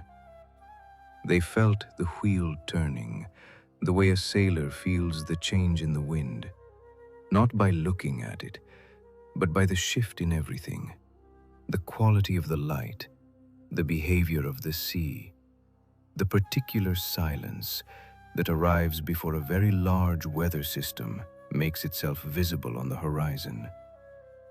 They knew. They stayed anyway. There is a figure in the Vedic tradition who stands at the boundary between the world of the gods and the world of ordinary time more clearly than any other. His name is Narada. Narada is one of those beings who defies simple categorization, which is perhaps why he has survived in the imagination of the tradition more vividly than almost any other figure from the Puranas. He is described as a rishi, a seer, and also as a deva, a divine being. He moves between worlds the way a skilled musician moves between notes, with perfect ease, with the sense that the transitions themselves are a form of art. He carries a veena, a stringed instrument, and wherever he goes, he's always singing, always composing, always in the middle of a song whose full length and full meaning only he can hear. Narada is, among other things, the great transmitter of sacred knowledge across the boundaries of time. He appears in the earliest Vedic texts and in texts composed thousands of years later. He speaks to gods and to kings and to ordinary farmers and to children. He is ageless, not in the way that the great deities are ageless, removed from time, existing above and outside its currents, but in the way that music is ageless, present in every era, wearing the clothing of each age, while remaining underneath those clothes, always itself. The tradition says that Narada chose to remain in the mortal realm, to continue moving between the worlds rather than withdrawing entirely into the divine, because he understood something about the nature of Kali Yuga that most beings, divine or human, missed. He understood that this age, for all its darkness, for all its confusion and forgetting and spiritual impoverishment, was also an age of extraordinary opportunity. Let that settle for a moment, because it seems at first like a contradiction. How can the age of maximum distance from the divine also be an age of extraordinary opportunity? Narada's answer, encoded in the texts that bear his name and in the stories told about him across the entire Puranic tradition, is this. In Satya Yuga, the divine was simply present. There was no distance to cross, no effort required, no seeking necessary. The sacred was the air, and you breathed it because you breathed. The relationship between the human and the divine was real, but it was also, in a certain sense, easy, effortless, the way breathing is effortless. And effortless things, however precious, do not build what difficult things build. In Kali Yuga, by contrast, every genuine movement toward the sacred is made against the current. Every honest moment of devotion in this age, every authentic reaching toward the divine in a world that has almost entirely forgotten the divine, exists. Each of these small, difficult, private acts of connection carries a weight, a density of intention, a quality of genuine choosing that was simply not possible in the Golden Age. The devotee who seeks the divine in Kali Yuga, Narada teaches, does so knowing the odds, knowing that the culture does not support the seeking, knowing that the very structure of the age works against sustained interior attention, knowing that what they are reaching for is not immediately obvious or easily felt, that the path is obscured and the signposts are few, and sometimes those who claim to offer guidance are themselves lost, and reaching anyway. That reaching, that specific quality of human effort made in full awareness of the difficulty, produces a kind of spiritual result that the gods of Satya Yuga, who received the divine as easily as they received sunlight, never had the opportunity to cultivate. Narada called it, in one of his most celebrated utterances, the grace of the difficult age. And he stayed in the mortal world, moving between its confusion and its glimpses of clarity, singing his particular song, precisely to be a reminder, a thread of continuity, a living memory of what the world had once been and, the song implied, for those listening carefully enough, would one day be again. Narada is the most visible of the ones who stayed, but he is not the only one. The Vedic and Puranic texts preserve, scattered across their vast body of narrative like embers cooling in the dark, a series of accounts that the tradition calls the stories of the Chiranjeevis. Chiranjeevis, the immortal ones, the long-lived, the beings who, for reasons specific to each of them, exist outside the ordinary structure of cosmic time and continue their presence on Earth through the turning of the yugas. They do not age, they do not forget, and they do not quite belong to the age they are inhabiting. They carry within them the memory of earlier ages, the way very old trees carry the memory of climates that have long since changed. In their rings, in their roots, in the particular quality of their stillness. There are 7 Chiranjeevis named in the tradition, and each of them is here for a specific reason. Each of them represents a different quality of divine presence that the world requires even in its most diminished state. And the stories of how they came to be immortal and why they chose to remain are some of the most quietly haunting in all of Vedic literature. Consider Ashvatthama. Ashvatthama is perhaps the most tragic of all the Chiranjeevis. He was the son of Dronacharya, the great teacher of the Pandavas and the Kauravas, the man who taught the art of warfare to the warriors whose conflict would become the Mahabharata. He was a warrior himself, brilliant and terrible, and in the final days of the Great War, he committed an act so severe, so contrary to the deepest laws of Dharma, that it could not be forgiven within the normal structure of consequence. He attacked the sleeping camp of the Pandavas in the night. He killed children. He tried to extinguish the lineage of the very family that Vishnu's avatar had come to earth to protect. For this, Krishna did not kill him. That would have been too simple.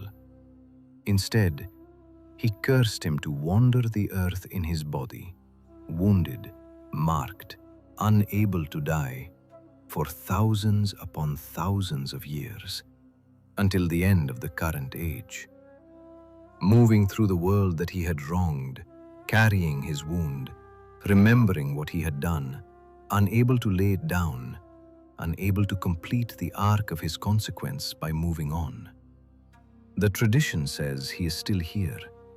There are accounts, scattered across the folk traditions of India, of meetings with a tall, wandering man with an unhealing wound on his forehead, who appears in remote places, in the forests, in the high Himalayas, near rivers at night, and who speaks, when he speaks at all, in a Sanskrit so old that modern scholars can barely parse it, who asks sometimes for water, who looks at the world around him with eyes that have seen so much of it for so long that they have achieved a stillness beyond ordinary sadness.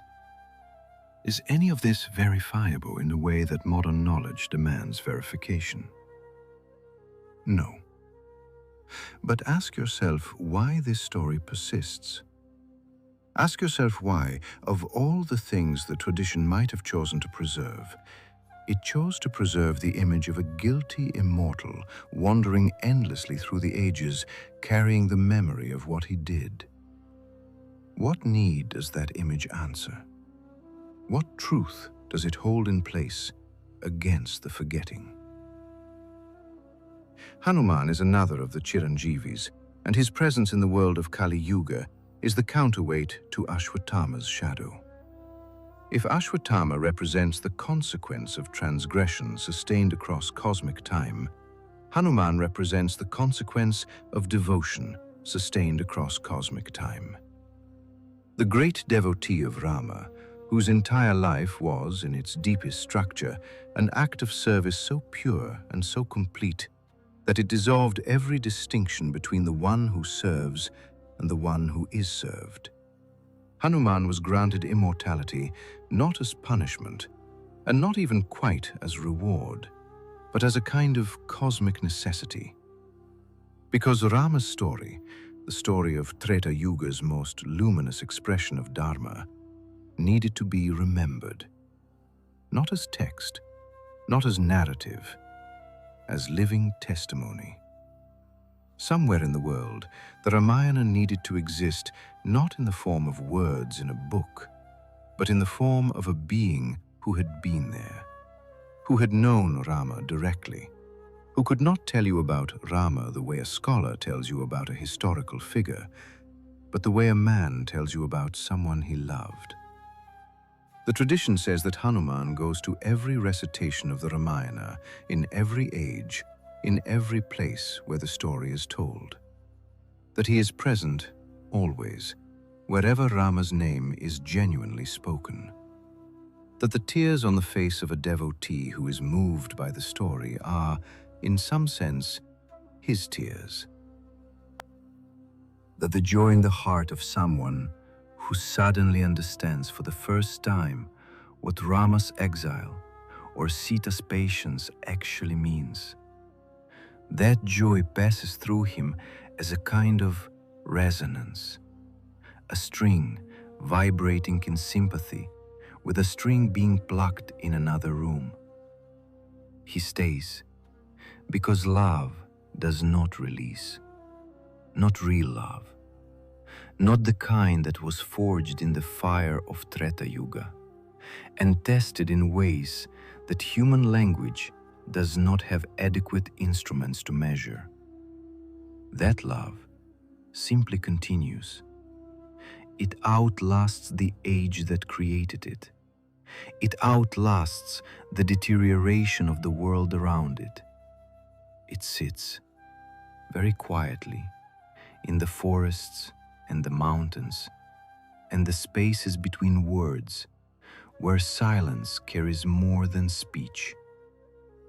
And it waits, not impatiently, not in sorrow, in the particular quality of alertness that belongs to a being who has devoted every particle of itself to something greater than itself, and found in that devotion a stillness that nothing in any yuga can disturb. And then there is Parashurama, the sixth avatar of Vishnu, the axe-wielding warrior sage who appears at the juncture between Treta and Dvapara Yuga as a figure of terrifying purgative force, the one who comes not to preserve but to clear, to remove from the world the accumulation of arrogance and corruption that had built up in the warrior class until it had become a weight the earth could no longer carry. Parashurama accomplished what he came to accomplish, and then he did not leave. He withdrew to the mountains, to Mahendragiri, the great peak where he is said to still reside, performing tapas, austerities of a duration and intensity that no living human tradition has the framework to fully describe. Waiting. The tradition says he is waiting for the avatar who will come at the end of Kali Yuga, Kalki, the 10th avatar of Vishnu, who will arrive on a white horse at the very nadir of the Dark Age to begin the restoration of the world. Parashurama will be Kalki's teacher. He has been preparing for that encounter since before Kali Yuga began. Think about the quality of patience that implies. To sit in the mountains in meditation for hundreds of thousands of years, in full knowledge of what is happening in the world below, all the forgetting, all the confusion, all the accumulated damage of the Dark Age, and to hold your position, not to intervene prematurely, not to try to force the wheel to turn faster than it turns, but to be ready, to keep the knowledge alive in yourself, perfectly preserved, for the moment when the wheel finally reaches its lowest point and begins, at last, to rise. There is something the Chiranjeevis share that goes beyond their individual stories, something that connects Narada's endless singing and Hanuman's devoted stillness and Ashwatthama's wounded wandering and Parashurama's patient waiting in the high mountains. They are all, in their different ways, doing the same thing. They are holding the memory of what the world was. In an age defined above all else by forgetting, by the progressive loss of access to the deeper registers of reality, by the thickening of the veil between the visible and the invisible, by the replacement of lived sacred experience with the performance of sacred forms emptied of their original content, the Chiranjeevis are the memory the world cannot afford to lose. They walk among the forgetting like people carrying water through a drought. Not enough water to end the drought. The cosmos does not work that way. You cannot pour enough individual presence into a darkening age to reverse the turning of the wheel before it is ready to turn, but enough to ensure that when the wheel does turn, when the inhale finally begins after the long exhale, there will be something to remember. Some thread of continuity connecting the new Satya Yuga to the one that came before. Some living bridge across the vast gulf of the Dark Age. But there is one more figure who belongs to this chapter. One more presence in the world of Kali Yuga that the tradition speaks of in a tone different from all the others. Quieter, more intimate, more uncertain somehow, in the way that the most important things are often spoken of with the most uncertainty, because their importance is precisely their resistance to being fully captured in language. The Devi, the goddess. Not one goddess among others, but the feminine principle of the divine itself, Shakti, the creative power without which even the greatest of the gods are, the texts insist, inert. Brahma cannot create without her. Vishnu cannot preserve without her. Shiva cannot destroy without her. The Devi did not leave.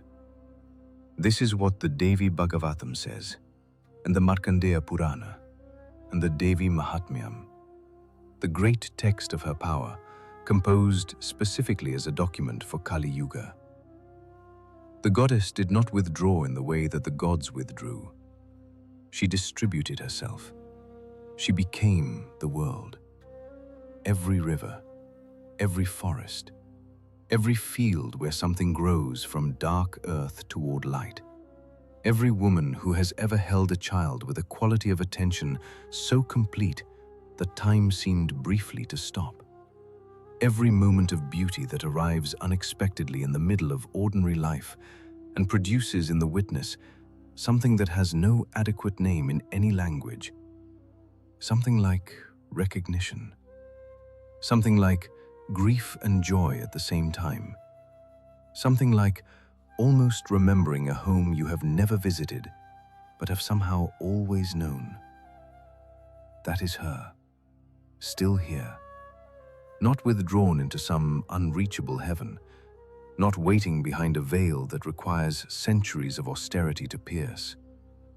Present, in the immediate, in the sensory world, in the specific texture of this moment, available to anyone who has slowed down enough, who has become quiet enough inside to feel the life within the life, the awareness beneath the ordinary. The tradition preserves this not as consolation, not as a way of softening the reality of a divine withdrawal that the Kali Yuga represents, but as a genuine and precise description of where the access point has moved to.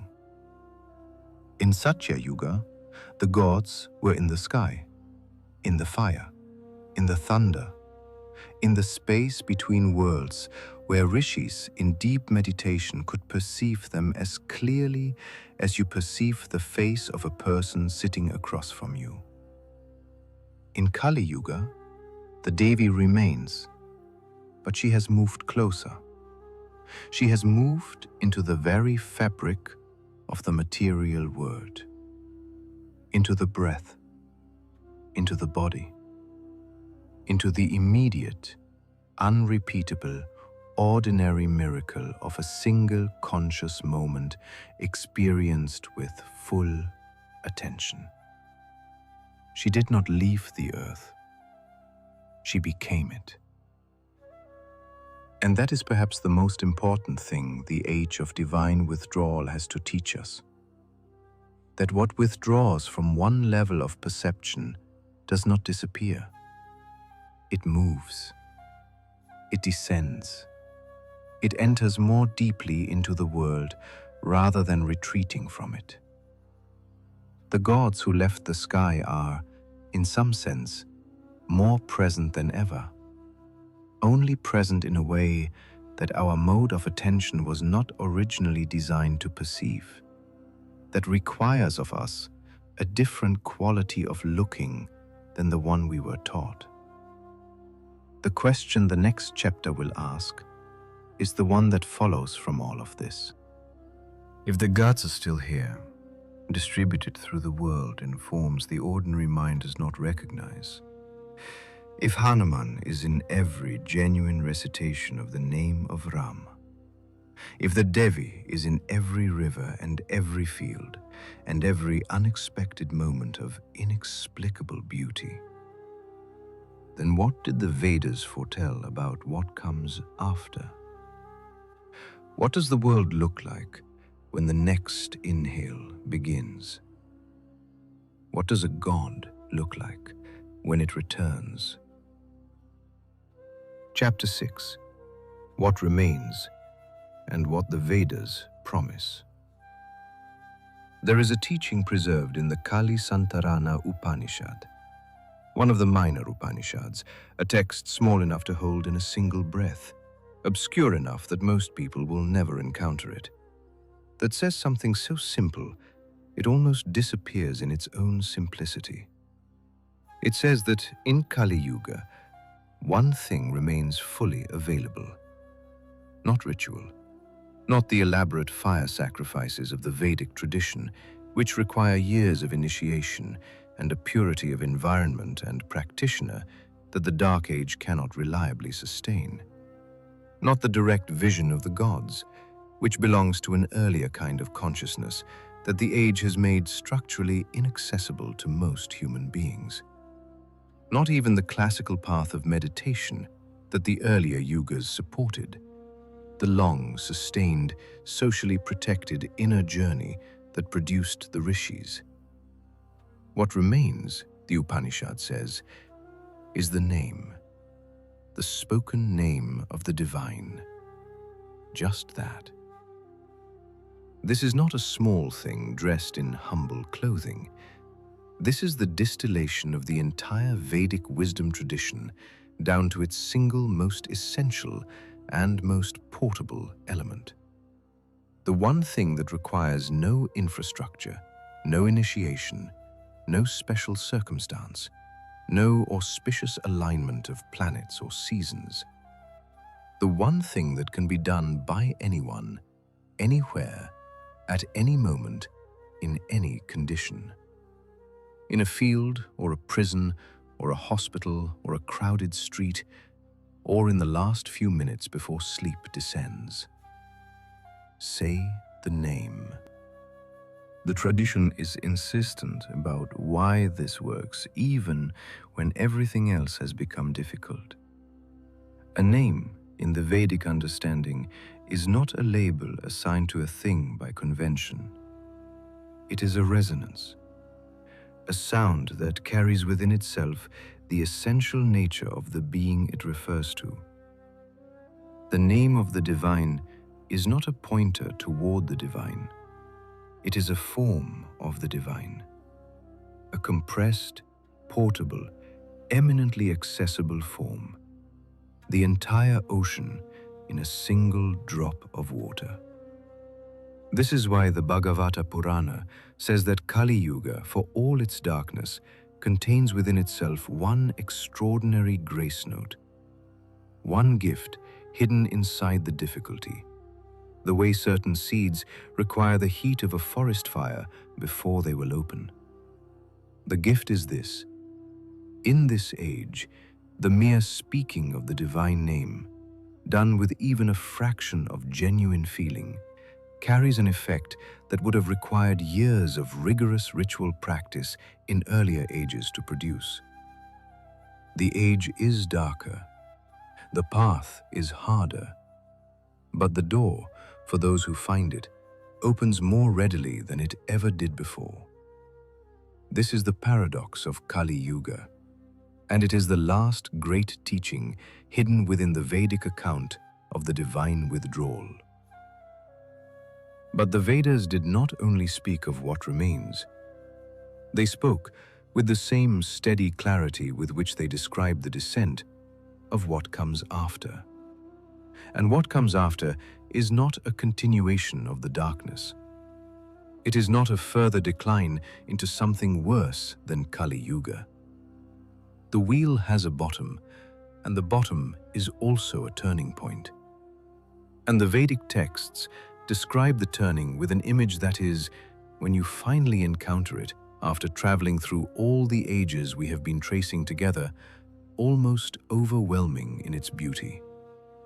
They describe a horse, white, moving fast, carrying a rider whose presence the texts do not describe in detail. Deliberately, it seems, as if description would diminish rather than convey what the image is pointing toward. The horse and its rider appear at the end of Kali Yuga, and the very nadir of the Dark Age, in the moment when the wheel has completed its downward turn and is poised for just one breathless instant between descent and ascent. This is Kalki, the 10th avatar of Vishnu, the one who completes the cycle. The Kalki Purana is one of the more unusual texts in the Puranic tradition. It reads differently from the others, more urgent somehow, more aware of its audience, as if it was written not for the people of the age in which it was composed, but for the people of the age it is describing, for us, or for whoever comes just after us, or for the generation poised at the exact hinge point between the end of Kali and the beginning of what follows. It describes Kalki not as a destroyer, though destruction is part of what he brings, in the sense that what is most broken beyond repair must be cleared away before something new can grow in its place. It describes him primarily as a restorer, one who brings back what was lost, who reactivates what has been dormant, who walks into the world that has forgotten and, by his presence alone, begins to remember it. The tradition is careful about one thing. Kalki does not force the remembering. He cannot. The divine has never forced anything on the human world. The entire Vedic account of the relationship between gods and humanity, from the luminous reciprocity of Satya Yuga to the tentative bridge building of the ritual tradition to the distributed, intimate presence of the Devi in the fabric of the material world.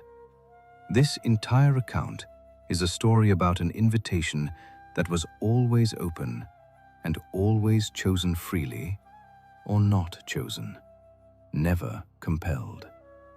Kalki arrives not to compel, but to make possible, to shift the quality of the medium, the cosmic atmosphere, the fundamental orientation of time itself, just enough that what has been inaccessible begins to be accessible again. Just enough that the seeds the Chiranjeevis have been carrying through the long dark begin to feel the warmth they have been waiting for. And Parashurama, who has been sitting in the mountains since before Kali Yuga fully descended, will be there, will have been waiting, will have kept the knowledge perfectly intact, perfectly alive, through every century of the Dark Age. Not as a text, not as a tradition passed through human institutions that could be corrupted or forgotten, but as a living flame carried inside a single immortal body through the cold. He will give what he has kept to the one who can use it, and the wheel will begin to turn upward. What does that turning look like? The texts are deliberately less specific about this than they are about the descent. This too is a teaching. The Vedic tradition understood that a detailed description of the returning Satya Yuga would be, for the human minds living in the depths of Kali, as impossible to fully receive as a description of sunlight is to someone who has been born underground and has never seen it. You can use words. The words are not wrong, but they do not land with the full weight of the thing they are pointing toward.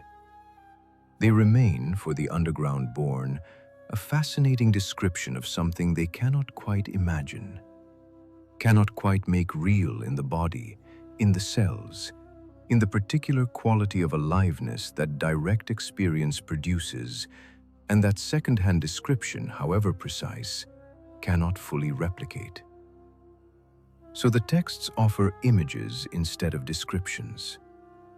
They say that in the age following Kali, the rivers will run clean again. Not as a metaphor for moral clarity, though it is that too.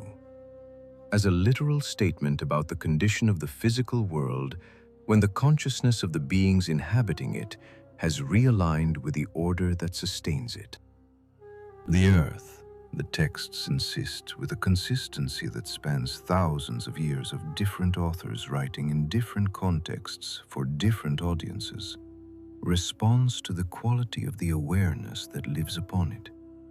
It always has, it always will. The contamination of the world is not separate from the contamination of the mind, and the healing of the mind, the slow, vast, planetary healing of human consciousness, as it realigns with the Rita, with the great underlying current of order, will express itself in the physical world as visibly, as concretely as the damage did. The rivers will run clean. The earth will be generous again. The space between the human and the divine will narrow, not all at once, not dramatically, but gradually, perceptibly, in the way that dawn arrives, imperceptibly at first, then suddenly and completely. One morning the sky will be the color it was always going to be, and the darkness will be so thoroughly replaced that it will require an act of will to remember it fully. And the gods? This is the question we have been circling since the very beginning, since the first words of this story. Where did they go? The Vedas answer this with something that is not quite a statement and not quite a riddle, but something in between. Something that requires sitting with rather than solving. They say, the gods did not go anywhere. They say, the gods are where they have always been. At the level of reality that underlies and sustains the visible world. The level the Upanishads call Brahman, the ground of all being.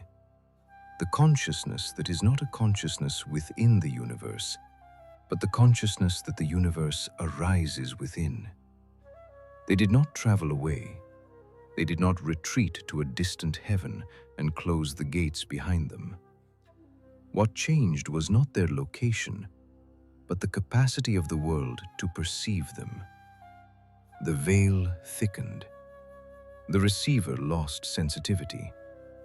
The signal, as strong as it ever was, began to produce only silence in ears that had gradually become tuned to other frequencies. This is why the Upanishads say, with a simplicity that has the quality of something bottomless, Tat Tvam Asi, thou art that. You are what you seek. The distance between the seeker and the sought is the distance between the eye and what the eye is looking with, which is to say, no distance at all. Only the strange, temporary, Kali Yuga specific difficulty of looking with the right instrument in the right direction at the right depth. There is a final image I want to leave you with.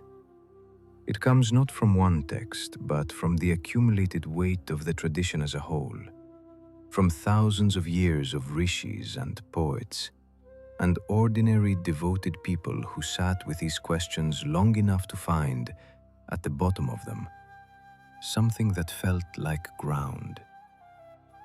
Imagine a vast ocean at night. On the surface, the ocean is dark, confused, driven by winds whose origin cannot be located and whose direction shifts without warning. The waves do not know where they are going. They are simply moved by forces larger than themselves. Forces they cannot see and cannot name and have, after a long time of being moved, begun to believe are all there is. But beneath the surface, the ocean is still. Not the stillness of absence, the stillness of depth. The quality of quiet that belongs to water so far below the disturbance of wind and weather that it has simply never been disturbed, not in the way the surface has been, not in the way that matters cosmically. Down there in the deep, nothing has been lost. The order is intact. The intelligence is intact. The love, because the Vedas do, finally, in their most intimate moments, use that word for what moves between the divine and the human.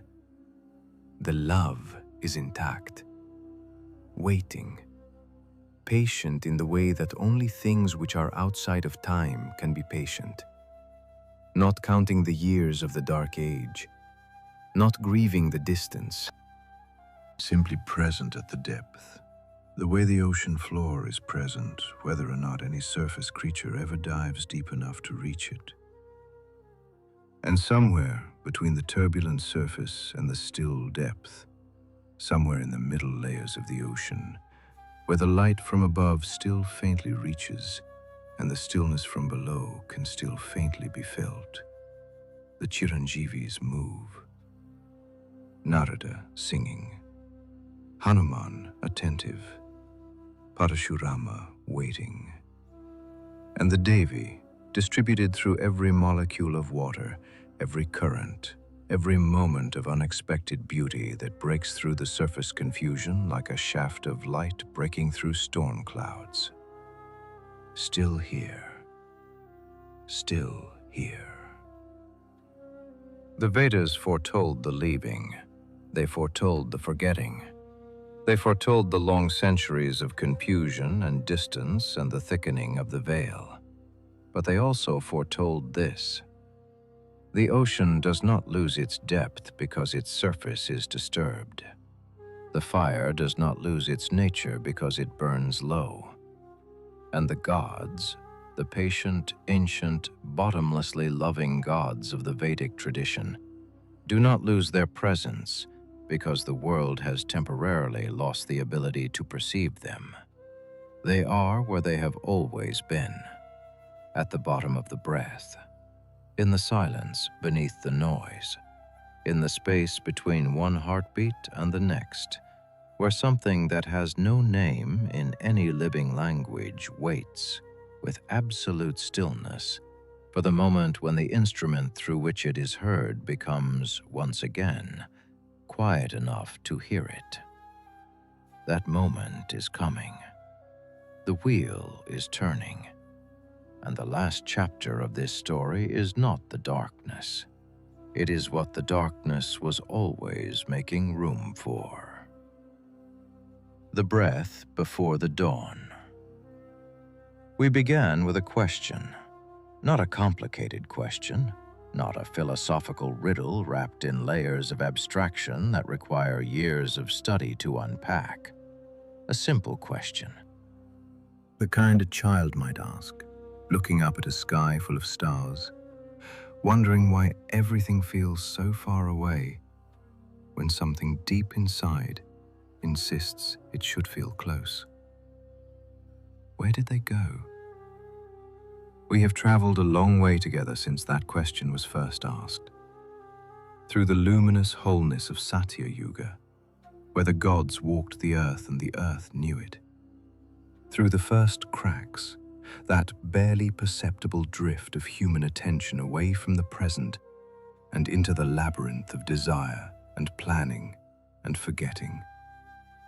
Through the great battles between light and shadow, where the ocean of the world was churned until its deepest gifts and its most terrible poisons rose together to the surface. Through the slow, precise, heartbreaking descent of the yugas, each one shorter and darker than the last. Through the prophecies of the seers, who saw all of it from their mountaintop and wrote it down not to terrify, but to prepare. Through the ones who stayed, Narada and Hanuman and Parashurama and the Devi herself, who did not withdraw, but dissolved into the world she loved. And now we are here, at the end of the story, which is also the beginning. The Vedas did not foreclose the future. This is the thing about them that most astonishes me every time I return to these texts, every time I sit with their vast and patient intelligence. They saw the darkness coming. They described it with a precision that feels, from inside it, almost unbearable. They did not minimize it, or explain it away, or offer cheap consolation in its place. And then they said, and after this, the light. Not a different light, not a light created from new materials by new gods in a new cosmology that has no relationship to what came before. The same light, the original light. The light that was present in the first morning of Satya Yuga, that moved through Agni's fire and Varuna's ocean and Indra's sky, and the clear, unobstructed heart of a human being who had not yet learned to mistake the surface of things for their depth. That light did not go anywhere. It went underground, into the roots of the world, into the deep bedrock below the reach of the Dark Ages' confusion, into the interior of the earth and the interior of the human being, which the Upanishads, with their characteristic precision, tell us of the same place.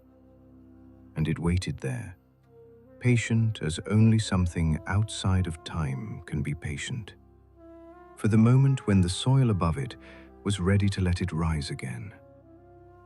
That moment, the Vedas say, is not infinitely far away. I want to ask you something, not rhetorically, not as a device to keep your attention, genuinely.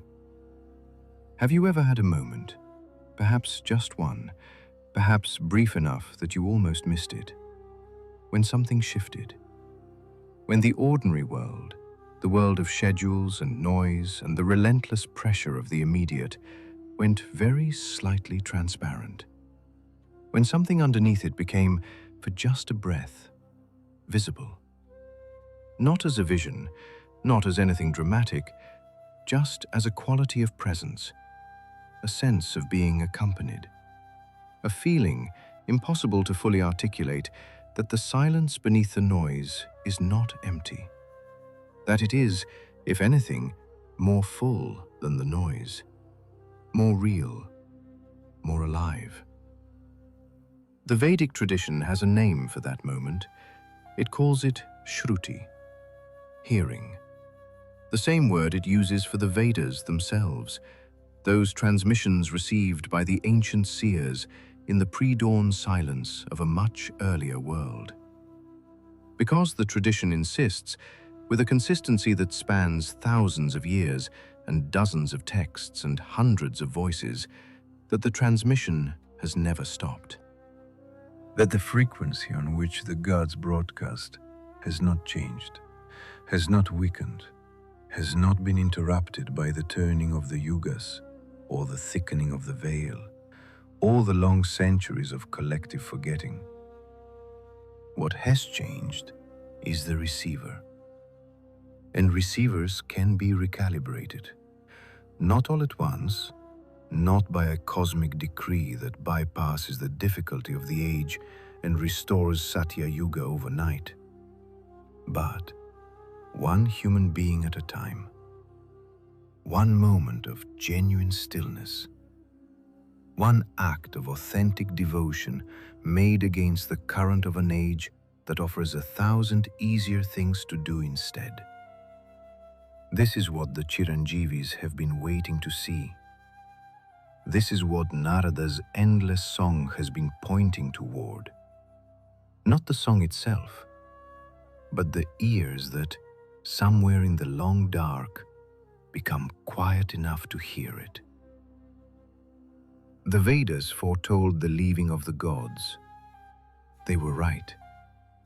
They foretold the forgetting. They were right about that too. They foretold the long descent, the Treta, the Dvapara, the Kali.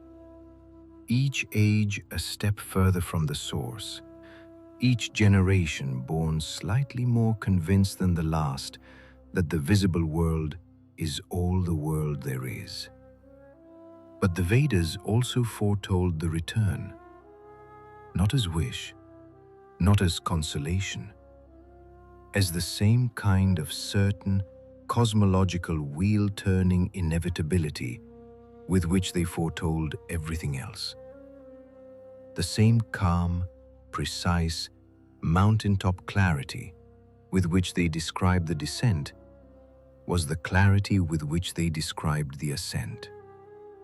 The same seers who saw the darkness coming also saw what the darkness gives way to when it has completed its necessary work. And what they saw was this: the gods do not return as conquerors. They do not arrive with fanfare and thunder, imposing themselves on a world that has survived without them.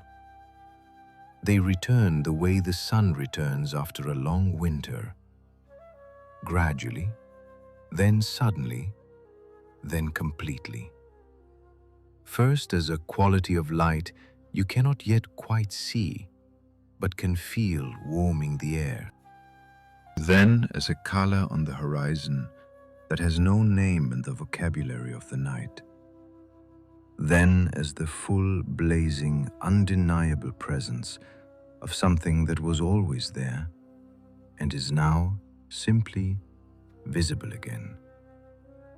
And the world that receives them will not be the world of Satya Yuga restored. It will be something new, something that has passed through the fire of Kali, that has been refined in ways that the earlier ages could not have produced, by the particular difficulty of surviving a very long darkness while still somehow carrying the light. Something harder and something more conscious of its own value for being hard won. Where did the gods go? They went into the world, into the rivers and the forests and the spaces between words, into the names spoken sincerely in the dark, into the tears of anyone who has ever been moved, without fully understanding why, by the beauty of this world, this imperfect, confused, luminous, enduring world that the gods made and loved and could not, in the end, entirely leave. They are in the pause before you speak. They are in the breath you take before you sleep. They are in the question itself, the one that started all of this, the one that a child asks, looking up at the night sky, the one that arises unbidden in the quiet moments of a life that has not yet finished asking. Where did they go? Here. They went here. And they are still here, waiting as they have always waited, not with impatience, not with judgment, not with any of the qualities that waiting accumulates in a finite being living inside a finite life.